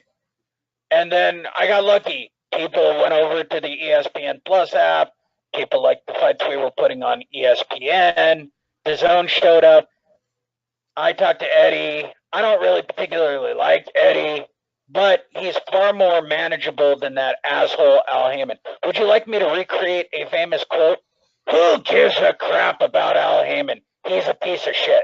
There you go, Andrew. Fighters like Veins, how do you say it, Marceronian? They're begging Mr. Al Heyman to get back to the PBC. The B-level fighters, the fighters that just want a date to get a check. Doesn't matter if you win. Who cares about winning? We have dates we have to fill, and we don't fight anybody out of the PBC stable, so you will get paid. Please, fuck out of here. I know why he wants back into the PBC. Everyone that wants to make money for their talent seems to be wanting out of that company right now. Look around, people. The stories are there. As a feature for all of you here on Fight Net Radio, Frank Warren explains the reason for Tyson Fury ESPN deal, but look closely at who the piece was written by. Frank Warren. So Frank Warren, writing about Frank Warren is going to explain the reason. If the by the way, I don't know what's here. I'm going to read it verbatim right now, Andrew. If the punchline isn't Tyson's getting paid and I'm getting paid, then it's all bullshit. Okay, but I don't know. I have not read the story, so let's see what it says. Tyson Fury has stolen a march on his heavyweight rivals and is in prime position to crack the American market after signing his U.S. broadcast deal with ESPN, by far the biggest sporting network stateside. It is a landmark deal for the rejuvenated Tyson following on the stunning resurgence against Deontay Wilder in December, where he proved that he remained the main man to be reckoned with amongst the heavyweight mob. I'm not big on English guys writing. He has now got an incredible platform to showcase his talents in the U.S., along with continuation of his broadcast partnership with BT Sport in the U.K. Still hasn't explained to us anything. I am aware of the negative reaction from some quarters to this development, but believe me, the broadcasters do not stump up huge sums of money for this fight not to happen. All right, we're finally starting to. This is a long explanation. I don't hear we got paid. I am aware. Okay, you have to put this move into a realistic perspective. Anthony Joshua has broadcast partners on both sides of the Atlantic, DAZN and Sky Sports. Deontay Wilder is aligned with Showtime, with the PBC also having a deal over here with ITV and DAZN tied in with Sky. So is Tyson supposed to sit down in the middle and not make money his accomplishments deserve? There we go, first mention of money. As well as always being the away fighter when the big fights come around. The bottom line, good, I don't have to read it anymore. The bottom line is that nobody is trying to put a spanner. What's a spanner, Andrew? To put a spanner in the works of Paul Cuff, wherever you are, please go onto the message boards and explain the word spanner to me, because that sounds very European to me. Yeah, speed. Trying to put a spanner in the works of making the fight with Wilder. They don't want to fuck up the fight, Lee. They don't want to. Okay. Even last night, Shelley Finkel, Wilder's manager, and I were trying to make out the deal. Lies. Negotiations are still very much going, and that is where we are at. Even no. Hey, wait, Lee, bullshit. They were working out a deal. They were. And then they got an offer from these other guys, and they said, whoa. 2 fights? What did he get? 5 fights, $100 million? It's a $100 million package, right? Okay. And by the way, as I scan through the rest of this for you, I'll fast forward. There's no mention of we're getting paid. Just that we did this so that we could get paid. You got paid, and this article isn't like last week or 2 weeks ago. This is Saturday, which means he's trying to convince me that on Friday night they're still talking about making this fight. I call bullshit. You guys.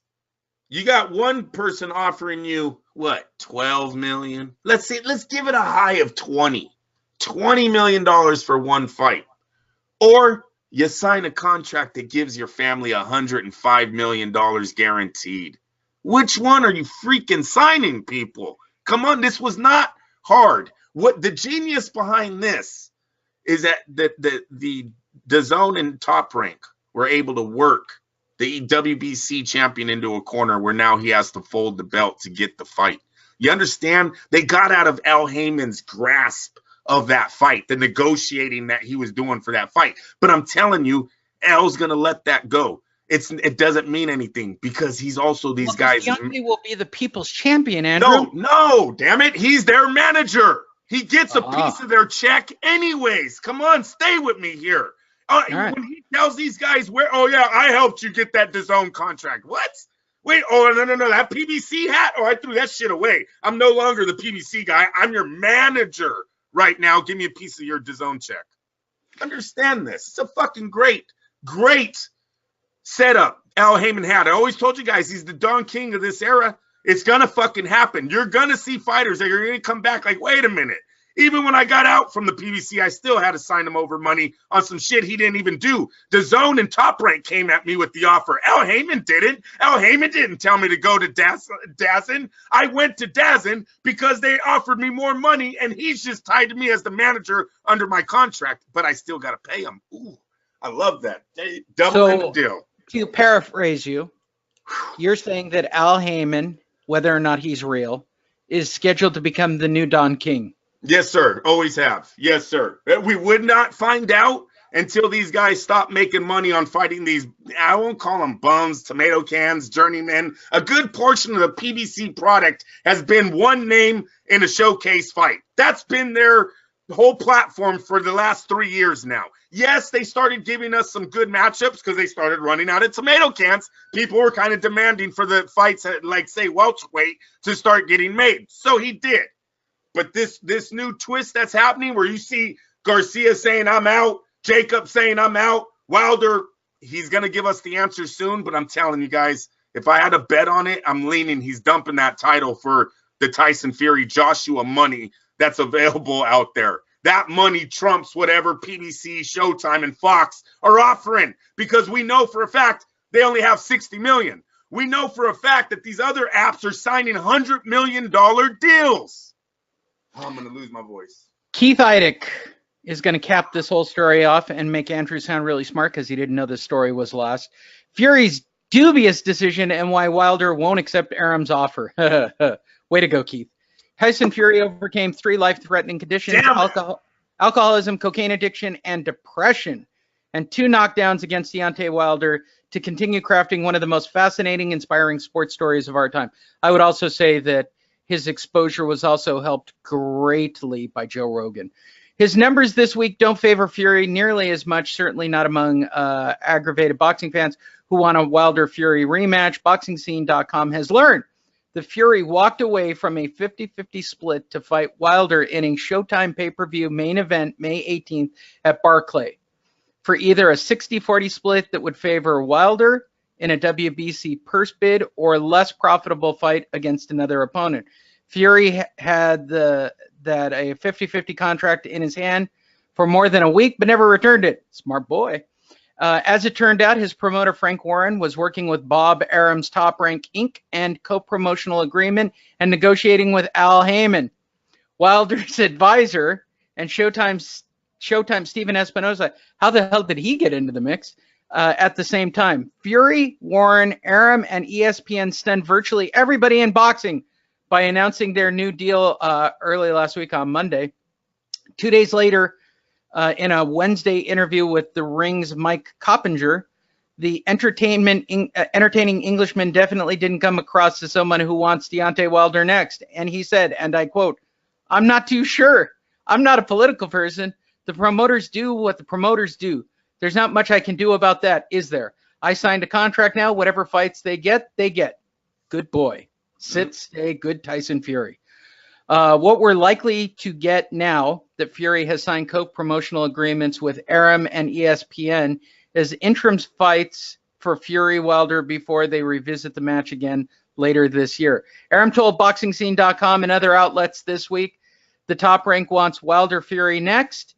What the Hall of Fame promoter didn't mention is that the accompanying contract his company offered Wilder on Wednesday is for 5 fights. Good boy, Bob. BoxingScene.com has been informed that the first fight of that proposal deal for Wilder would require him to fight someone other than Fury on ESPN Plus. Now you milk it. The streaming service Arum's company is helping ESPN push.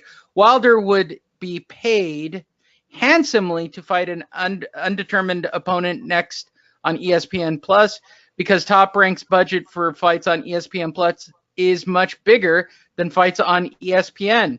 A Wilder Fury rematch is part of that 5-fight offer, yet the deal could require Wilder to take multiple fights before facing Fury a second time in an ESPN pay-per-view main event. While Wilder did make it known Monday that he isn't contractually tied to Showtime, way to go Wilder, or any other network, he also appreciates that all that Showtime has done to build the brand and his bank account in recent years. Furthermore, Heyman has a 3-year deal with Showtime to provide premier boxing championship content for the premium cable outlet, and no active fighter in his huge stable has consistently drawn greater viewership for Showtime than Deontay Wilder. There are financial opponents to Top Rank's offer that are attractive. Wilder wants to remain loyal to Showtime, however, he and doesn't want Arum to be the front man for promoting his career because the 87-year-old legend hasn't had a hand in building it. You're lying. You want me to translate this? You want me to translate that? That just says Bob hasn't offered me enough money to be my mouthpiece. Yes, I want to stay broke. Go ahead. Then there's the fact that the interview with Fight Hub TV, Arum called Heyman a cancer in boxing just 4 months ago, where you think of Heyman that cannot be ignored when assessing whether Heyman, for his business savvy, would rush to enter into a fruitful financial partnership with an adversary that has publicly questioned his business practices. Arum went as far, for reasons unbeknownst to anyone but Bob, to tell Boxing Scene 2 weeks before the Fight Hub interview that the notoriously private Heyman doesn't actually exist. I called it long before that, people. Somebody told Bob that news by me. I'm just calling it. Arum, whose tongue was planted firmly in his cheek, claimed that Heyman is a figment of a friend Sam Watson's imagination, even though Aram and Heyman have sat in the same room together, allegedly. The difference, unfortunately, for us that want to see Wilder Fury or ever really, is that Aram and Heyman don't have anything resembling that type of relationship. They came together 4 years ago to make a lucrative history of boxing, Mayweather Pacquiao, but there isn't nearly as much money at stake. Wilder Fury 2, as there was when those welterweights were finally matched in 2015. Look at this article. Fuck, good for you. I'm not going to read fuck this thing. Thank you. Listen, good job, by the way, Keith, for putting the chronological order. Yes, but what Keith is doing wrong here is he's keeping the PBC and the WBC in the negotiating. When you eliminate those two, and it's just about Wilder making a decision on the future of his family, you understand? Eliminate the PBC because he didn't sign a PBC contract. So this fight that he's going to negotiate with Top Rank and ESPN has nothing to do with them. So eliminate them. Then when you look at the WBC, they've already kind of put their line in the sand, right? You either come fight us for this 5-fight deal where we're going to offer you hundreds of millions of dollars, or you take that one fight for the WBC and Al Heyman where you only make a few million. So, and when I say a few million, give him 20 million. I don't give a shit. Give him 20 million guaranteed. It ain't 100 that he's going to get in the 5-fight deal with ESPN. So when you look at it that way, this is why I'm telling you people, Al Heyman then takes off his PBC hat and puts on the manager hat. And that's where Deontay's going to get mad. That's when they see, I don't know what the percentage is, but when they see that percentage getting taken away for something really they didn't do, you're the one in the ring putting on the fight. You're the one that built your career. Yeah, the guy gave you a great platform to build a career on, but who really put in that work? And now he's taking your piece of your biggest $100 million. I think that's when tensions are going to start getting high, and people are going to start questioning how much did Al Heyman do to really get Wilder the zone deal. So yes, that's when Mr. Heyman turns back into not the PBC founder or the PBC face. He turns back into the manager and still takes your money. Visit FightNetRadio.com and get up to date on this and all the stories that we cover. We'll probably. There could be. I mean, seriously, this is why you don't want one guy controlling all of your career, correct? Oh no! Look, at some point, the Ponzi scheme that Al Heyman created was always going to crumble. And I knew that it would crumble when it came to fighting people outside. And then people showed up with streaming apps. Like I can chronologically order the demise of PBC. And it's because PBC thought it had a great Showtime Fox deal, right? That was their backdoor policy on everybody until everybody's not going to believe me on this. Canelo Triple G streamed on not even ESPN Plus or any other app. It just streamed on a built page by a third party. Hey, Lee. That's where boxing changed forever. No. I think you meant McGregor versus Mayweather. 100 million people streamed that fight that night. 100 million. And I believe it was after that illegal night of streaming that everyone said, hey, hold on now.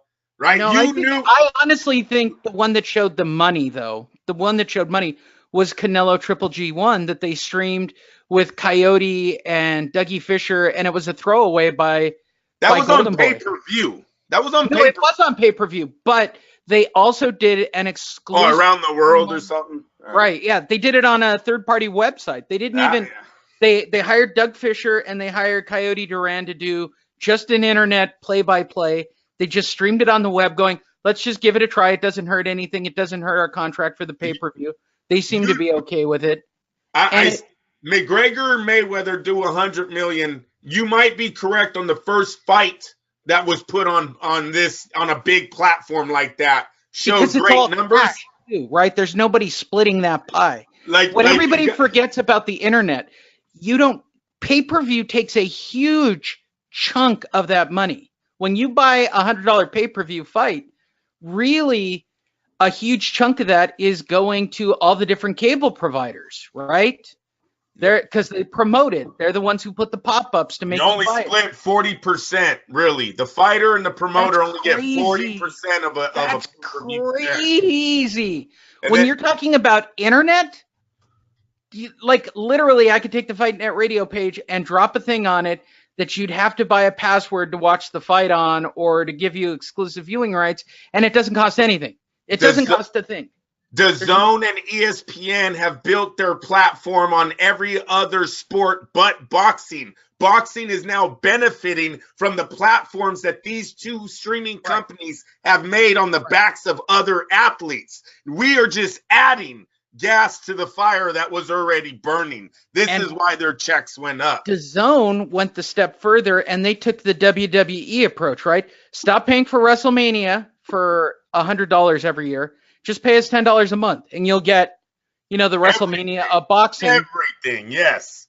You get which is the smarter play as a company. For those of you who don't get this, I don't understand the WWE's $9.99 or DAZN's $9.99.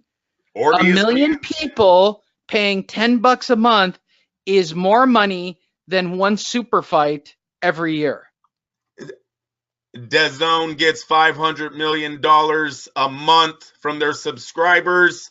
They got 26 million extra views on the Canelo Fielding fight recently. 26 million times 10, that's another $260 million that came to that company because they added one fighter to their roster. And then they double dip it, right? And I see this on WWE, I see it on the Major League Baseball website, the NFL website. So not only are you paying for exclusive to pay the $9.99, right? We all thought we were doing it because one, we wouldn't get commercials, and two, we got the exclusive content. No, you get exclusive content and they'll double dip it on the back end, and they will still run ads, which probably bankrolls another anywhere from $10 to $100 million per month, depending on the fight and the quality of the fight and how many. It's smart. It's a great model. It's a great model. And soon, you guys, if it already isn't happened, it's happening, and it will continue to happen until they took the whole market. But every TV that is sold on the world will be able to get into the streaming apps. The apps will already be on. You will press onto them. You will put your credit card in, and you will then get their app on your TV. This is coming.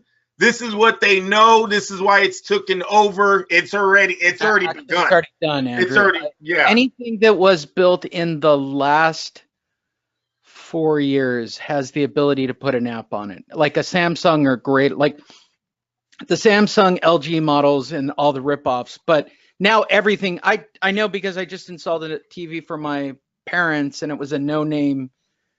This is going to make me sound like a shitty son. So I bought my hard of hearing parents a big giant TV. So I bought a no-name knockoff brand. They don't know the difference. And it came automatically. It comes automatic. You've still got to load them the same way you do on the Samsungs and everything else. And it's a little slicker now. But it's virtually the same thing I deal with at home with my Samsung. And my TV is 4 years old, I want to say. As soon as these TVs come and it gets dumbed down, as you would say, right? Still kind of difficult. Exactly. You're going to have the older fan base that really didn't go with the transition. Yeah, give it 5 years. Give it 10 years.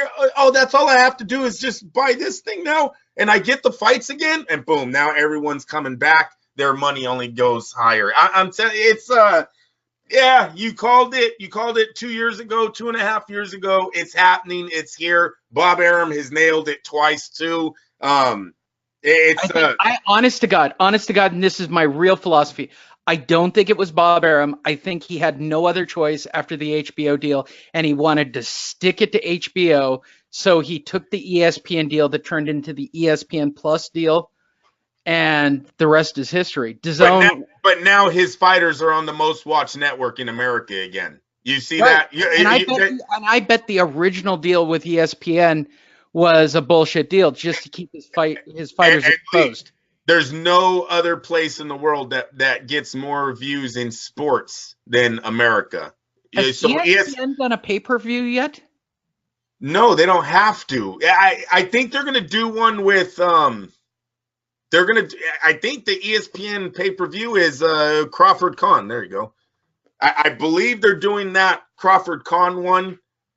I don't hold me to that, but I want to see. Let's see. But it could be just Bob Arum. It could be right on the Plus app because they paid him a lot of money. ESPN pay-per-view, that will be their first one, April 20th. It's right here. Crawford Khan fight on ESPN pay-per-view. So this will be really interesting, which is really irritating to me. Shout out to Dan Rayfield, who had the same thought in his head on February 6th. My only issue with this is that I don't particularly like Kriegel at all. Like, Kriegel has become my new... He's my new Max Kellerman. Like, I like Max Kellerman. Like, somebody at ESPN figured out how to use Max Kellerman correctly, which is you don't want him on there all the time. You don't want him on all the time. There could have been an issue with ESPN Plus not wanting to sign Amir Khan.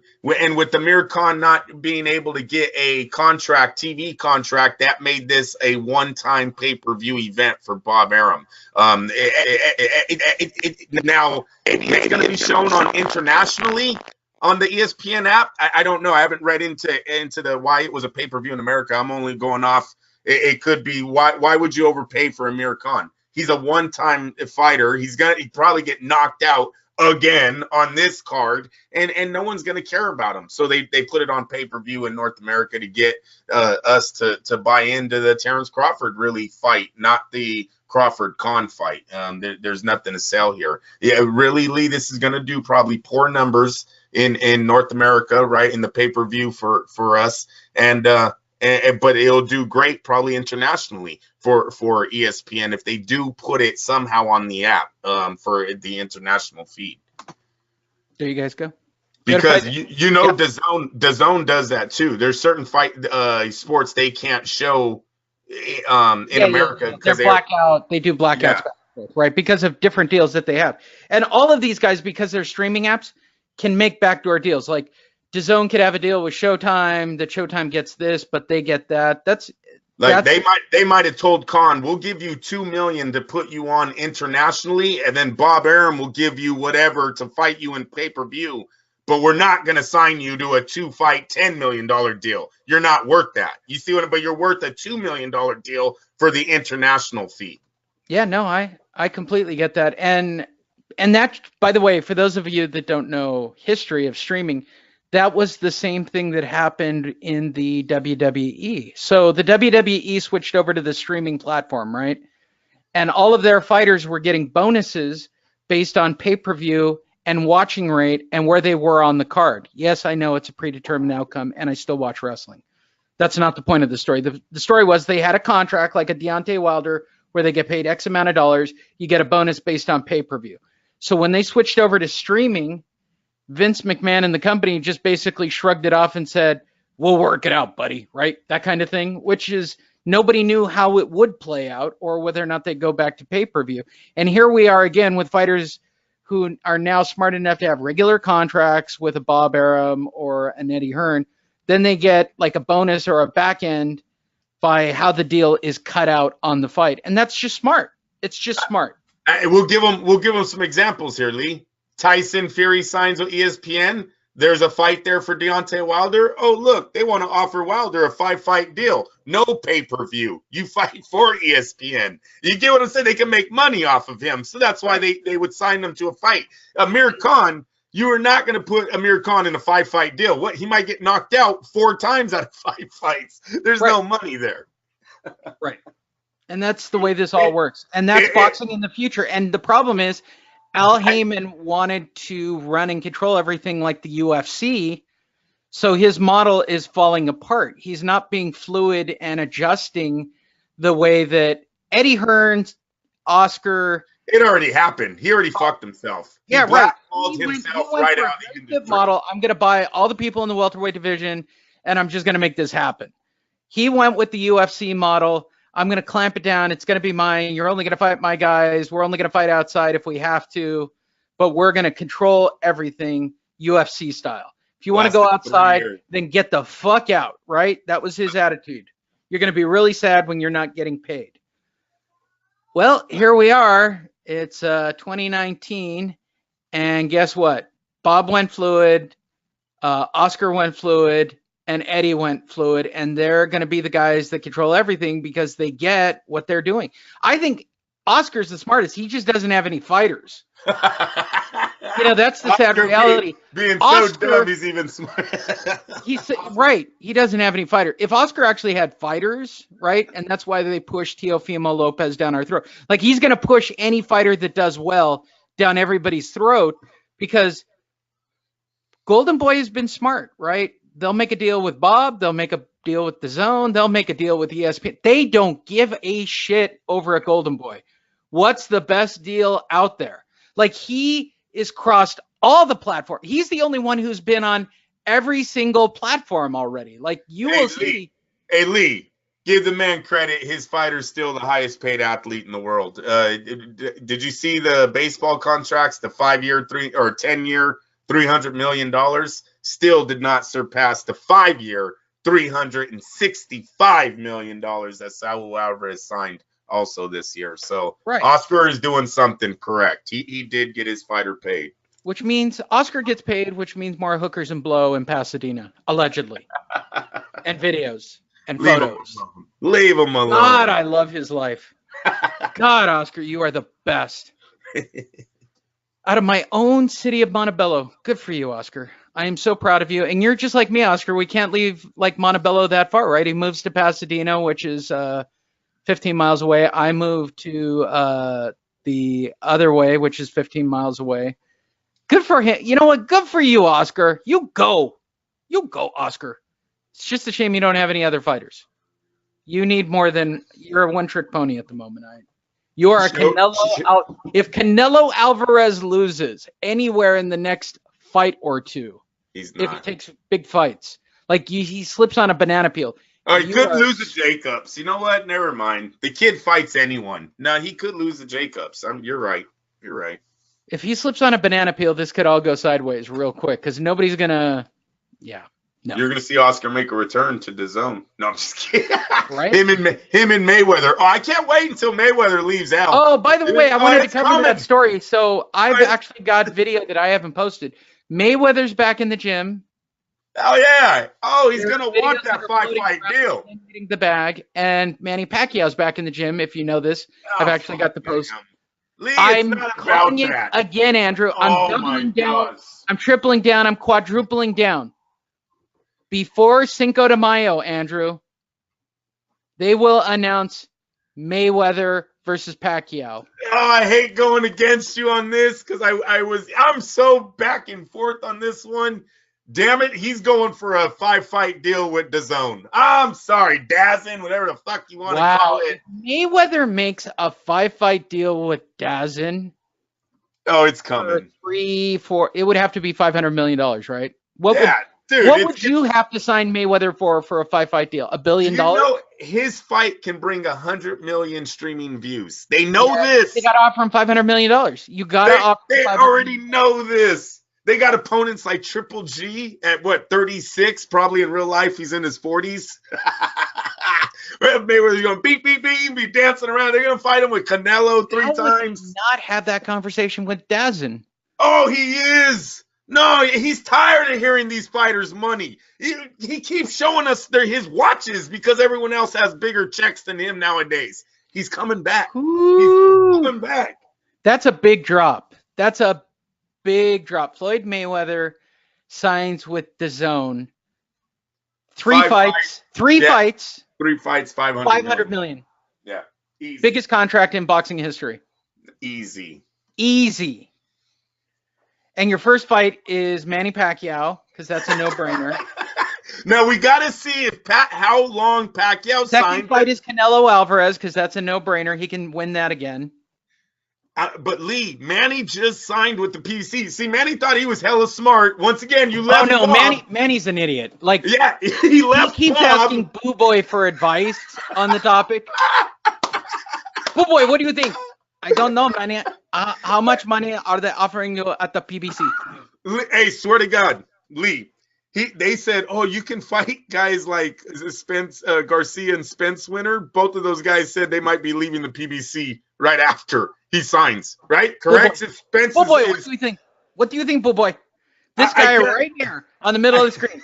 This guy right here is giving out all the advice. I guarantee you guys. Listen, when that guy right there, that's the guy who's giving financial advice to Pacquiao. When Eroy Spence becomes a free agent in the networks, he is not going to get a pay-per-view fight from ESPN. He's going to get a 5-fight deal offer. But I'm telling you, Andrew, this thing right here, this video of Manny Pacquiao sparring that was out on his Twitter feed, right? By the way, Bull Boy's in the background. You haven't seen who they've been pushing, have you? But if you look at the Floyd Mayweather sparring video, it's the same video, Andrew. You think I'm joking about this? I don't know. I got to see how Pacquiao's I have to see how his deal is constructed by the PBC. If it's a 5-fight deal, he's out. Mayweather's not fighting for Al Heyman in his next fight in boxing. He's not. He's going to be fighting on the ESPN but if app Al or Heyman DAZN. is really Floyd Mayweather, then of course he is. No. He takes off the PBC hat. He puts on the manager hat. Damn it, Lee, you're not remembering the manager angle. He don't give a fuck about the PBC. He's been making millions off of that. Matter of fact, that fucking thing could go bankrupt. Al Heyman wouldn't give a shit because he still has that manager's hat. He's like that Jamaican on In Living Color. Bang, bang. They take one off. They take one off and they put the other hat on. He was a cook and then he's a janitor. You get it?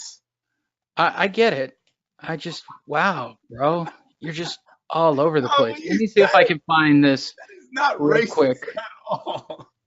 Dude, you're out of control. I don't even know what to say about you anymore. You remember that skit though on In Living Color, right? The Yes, Jamaican of course. family. I don't want to hang the box dry, but yes, yes. Jeez almighty, don't make me a bad guy. Well, yeah, I want to. It's funnier that way. Duh. I'm trying to. Floyd's gonna be like, what the fuck you mean? You get some of this money too. You know, Floyd better make sure Al Heyman has no manager contract with him when he comes back. I don't know, you guys. I'm talking out my ass right now. But if Al Heyman has any contract that says when Floyd comes out of retirement, he's still his manager, oh, Floyd's gonna be pissed. He's gonna be because he has. Hey, look, he gave all the money in the world. Gosh darn it, he gave Al Heyman the PBC. He gave him that. He's the one that built the PBC for Al Heyman. He should have no part in the money that he makes with DAZN. Okay, let me get this video so you can see it. And by the way, it's exactly the same video. Like there's almost no difference in the video once it loads up. For those of you who are watching this, if you're not, it's a good excuse for you to go over to YouTube. But watch the video, Andrew. You just saw the Manny Pacquiao video, right? Yes. All right, hold on. It's still loading. It's slow. I don't like this particular player. Come on. It's the same video, dude. What are you talking about? This is exactly the same video as Manny Pacquiao's. Oh yeah. You don't agree with me? I don't. Don't show me Manny's again because that looks like it's at Floyd's gym. Everything said there's Manny's. That is not the same place. No, they're not at the same place. Oh, what are you saying but then? The shoot of the video, the style. Oh my God, Lee, you're crazy in your head. You are obsessed with the rematch. I don't know, man. He's got. Why Manny... in the same week are there two guys hitting the heavy bag for 12 seconds? Both of them in their cup guard. Both of them doing sparring. Floyd is going to take offers from everyone, and the PBC don't hold that kind of money. Lee, the most they can do is a one fight guaranteed of $100 million will put you and Manny down on pay-per-view. That's it.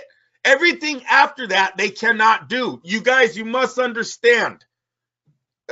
We've said this again. The other two platforms made their money off of other sports. ESPN holds all of North American sports. They're the ones in America that you want to go to sports to watch. You have to go to ESPN. DAZN owns soccer, they own rugby, they own all these other sports they're showing from around the world. That's why they got these much viewers. When you go to Showtime, what does Showtime have? Wait, watch some stupid show? What are those the shows they have? Yeah, they have Ray Donovan. Yeah, it's Ray Donovan, that other one where the family's all fucked up. Yeah, I don't watch Shameless. I'm not a Shameless fan. I'm a Ray Donovan fan. I was a Ray Donovan fan. That story has went so far out of whack, though. I mean, this guy walks around just murdering people now. No fans, no nothings on. It's went a little far, the Ray Donovan story. So anyways, no, their apps suck. The Showtime app sucks. That's why no one's going to go to it. Nobody around the world wants to, oh, shit, Ray Donovan's on. I got to go watch that. No. So their app's going to fail. Their boxing app on Showtime will fail because it doesn't have the platform that the other two are holding. Big advantage for ESPN and DAZN. Floyd will look at that. When they offer Floyd, oh, you don't think DAZN thinks Canelo's going to beat Floyd in a rematch? I do, especially if it happens when he's 43, okay? Especially when you have judges that are going to be giving him all the close rounds. Oh, Floyd won't give a fuck at this moment because that's what's going to $500 million. Look, at $500 million, I don't give a fuck. Exactly. I don't either. I wouldn't give a fuck for $1 million. I wouldn't give a fuck for 500,000, Lee. I would get in the ring and get my ass kicked tomorrow for that type of money. Yeah. Stop it. That's the old Mike Tyson joke, right? Would you get in the ring with Mike Tyson for $1 million? Yes. Yeah, I would. Yeah, that's why all those guys did it. I swear to God, you guys would be like, that was the hardest punch ever. I'll play it up. I'd do a Fernando Vargas knockout. Shit. No, I'd go Oscar De La Hoya style. First body shot. Oh, that was so hard. That was so hard. It hurt. I just couldn't catch him. Floyd will be back. Floyd will be back. Hey, why are you talking about that fight? Why is Lee talking about that fight again? The story is, right? will Al Heyman be attached to Floyd Mayweather when he comes back to DAZN? That's what's going to be the real story of that. If Floyd signs a 3-fight, $500 million deal with DAZN, my mind will be blown. Like, matter of fact, title it that, Lee. I'm dead serious. Floyd. I'm going to, because Floyd is going to look at that and he's going to call him tonight. You already know that I'm already going to call this week's show that. Like, there's no question about the title of this week's show. Floyd might call them tonight. Like, wait a minute. Floyd Mayweather signs 3-fight deal with DAZN for $500 million. Yep. Manny Pacquiao, Canelo. Who's the third fight on that deal? I think it would be somebody with the title that's not really that important. You know, if Triple G comes back and wins the WBA title again. Triple G is the final fight. No, I like that. Okay. Yeah. So DAZN, because they can control everything. Hey, Lee, wait a minute. Hold on. It could even be Rob Brandt, right? He's with Top Rank. He's the WBA. Oh, you stop it. Floyd robs banks all day. Floyd robs bank. 3-fight deal. It's Rob already signed. WBA he fights Pacquiao, Canelo, Triple G. You're crazy. They're going to make him go for the middleweight title. He will be Sugar Ray Robinson. He will be Sugar Ray Leonard. He's going to go for it all. Pacquiao's titles. Lee, fuck that welterweight title. Rob Brandt, is he not the WBA middleweight champ of the world now? Yes, he is, but that's fight number one. Hey, easy money. Easy. Oh, could you imagine Floyd with the middleweight title? Do you know where his ego would go? And then they're going to set him up for the rematch or the Triple G. Manny Pacquiao. I know. I think everybody should accept it. I knew it when those videos came out this week that they were both in the gym. You've been right before. You know that. The fact that he didn't answer the question, it's so obvious. I like your title. I think he calls Mr. Eddie Hearn tonight just to see if I did want to come back. I might even write the press release for my own amusement and float it out there on the web just to watch the fucking world light up. He will sign with Eddie Hearn to avoid the Bob Arum connection, but the fight in North America would be shown on the ESPN app. You watch, Lee. Watch him do some shit like that. Here's the question. For those of you who don't know, basically news is disseminated by 3 guys who do press releases because they have an email list. Andrew and I know one of the guys. I'm not going to say who it is. Would he put out a fake press release? No, he was not for you either. Hell no. He doesn't hate me. I don't know. No, I'm just fucking with you. But he'd know that it's a fake story. Yes. No, he wouldn't. This is going to straight Floyd. You go to Floyd with it. Hey, listen, when we just do it. Just do it, Lee. Just write the piece. It'll get there. Press release it and go for broke and see what happens. All right. So for those of you that are regulars of the show, because everybody else is tuned out by now, it's only you psychos here. Yes. So you guys are going to be in on the joke. This week, I'm going to release this all out. I'm going to write an actual press release. I will actually pay for. No, I'm actually going to pay for the release too. I'm going to go to PR Web. For those of you, I'll show you guys everything that I'm going to do. So I'll set it all up. Then I'll do a PR Web, right? I'll do a single time press release. I'll also go on Fiverr and hire one of those guys for $5 to put the press release out there. Bob Arum and Eddie Hearn. I wonder if we can make this thing bleed by the end of the week. Like literally. It would bleed tonight if you just title the show and put it on all the chat rooms. These guys all pay attention. Floyd is constantly on the internet. That's why he responds. Andrew LaPache break story. Do you want your name forward or do you want me to take the bullet on this?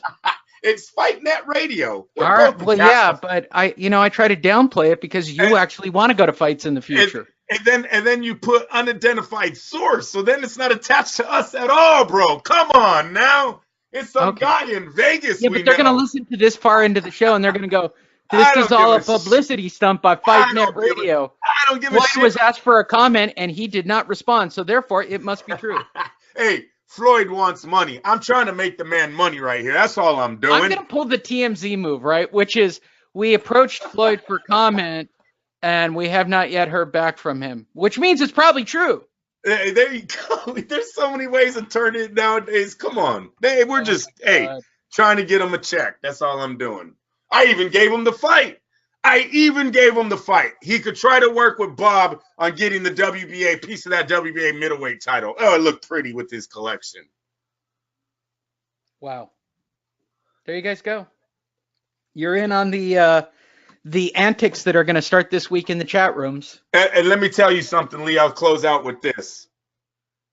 If Eddie Hearn and Bob Arum are able to get Floyd in a new deal to come back, and I like your 3 fights. I love your 3 fight 500 deal. millions is a no-brainer.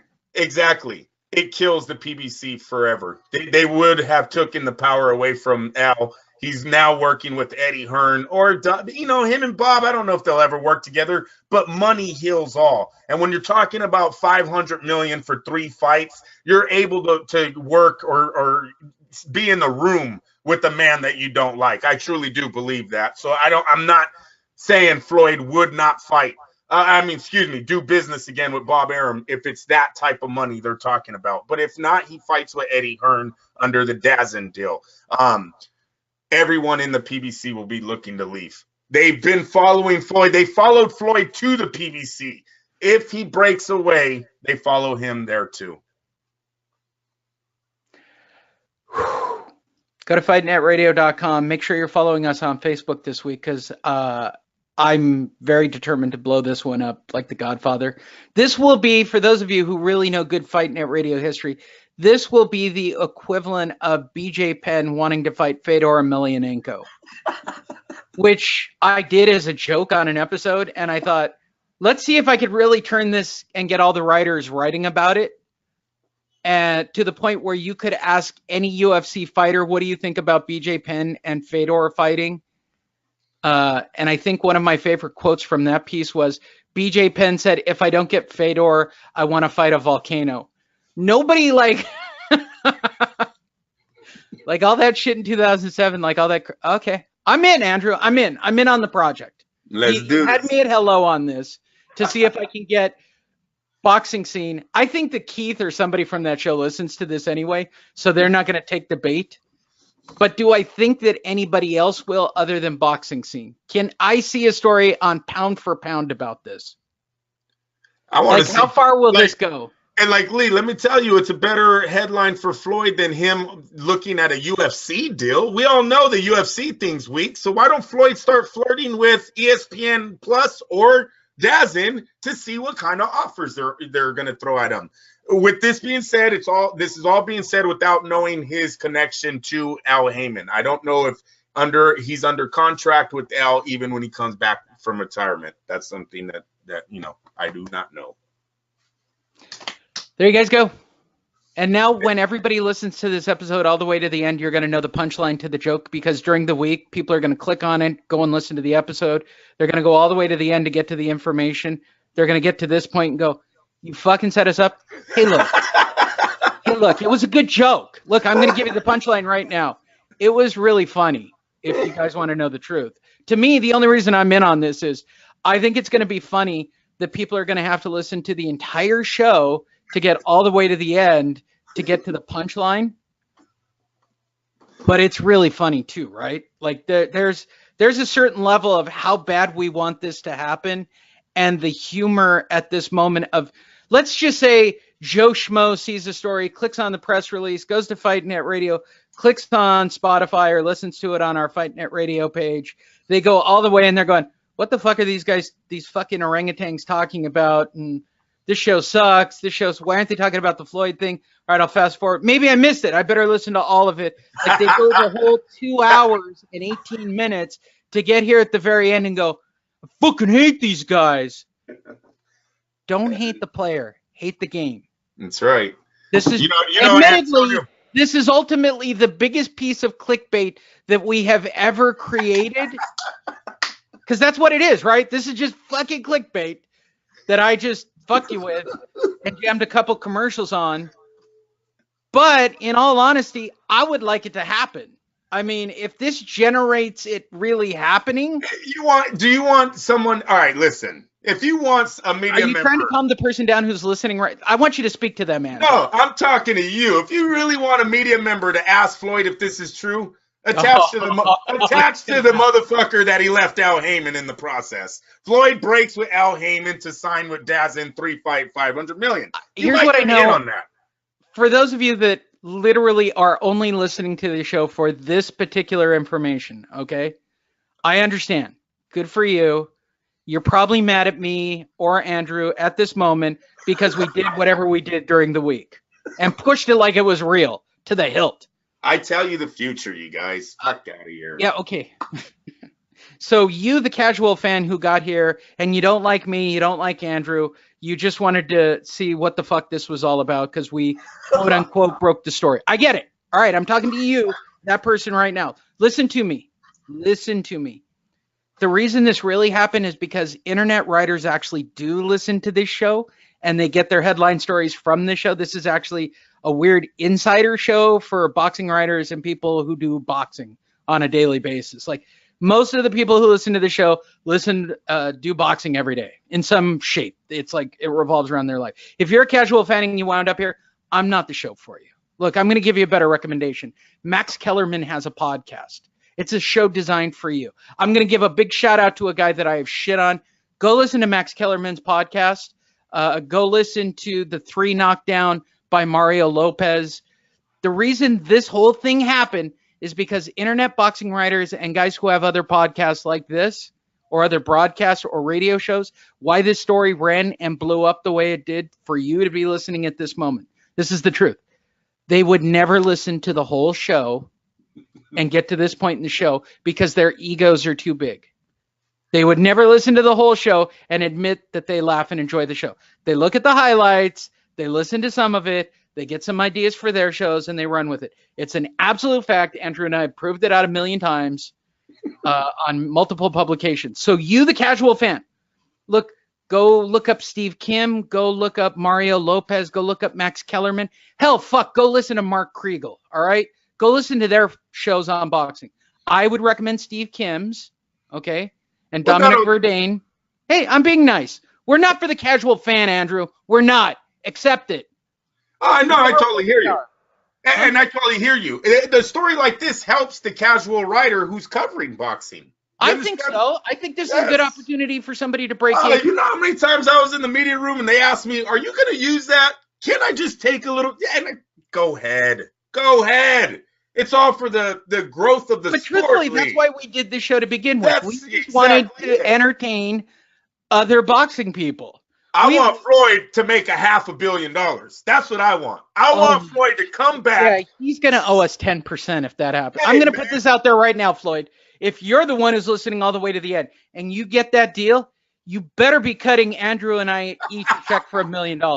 Hey, man, I'm telling you, I want him to come back, break the bank, show the world the boxing is number one. He owes us $1 million. Hey, he can do what he wants. I've done it before. And his father said, "What is the stuff that Barry Bonds is on?" I said, "The Clear." Clenbuterol or one of those, yeah. No, the Clear.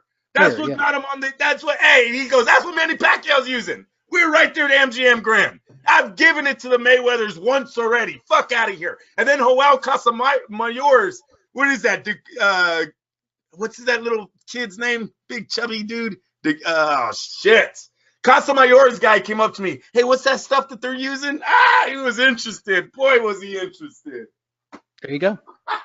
So now, for those of you who made it through the entire show, you are aware of how this shit all went sideways and how we perpetrated the biggest hoax literally in modern day boxing.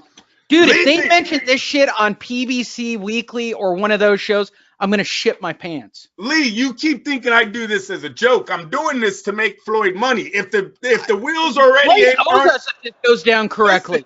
Listen, people, if the wheels already aren't in motion, if he hasn't already thought about this, and he probably has, because that's why he's worth $750 million and I'm not, hopefully I got the wheels started right now. But Floyd, come back, dominate the world on the zeros. Let's do this. They get high off baseball's 10-year, $300 million. You'll show them 3 fights, $500 million. Why are you taking the moral high ground on this? Floyd, get out your cash in your little pull up in front of our houses and drop off a bag for hooking your ass up and showing you that the fans want you to fight 3 fights with DAZN for $500 million.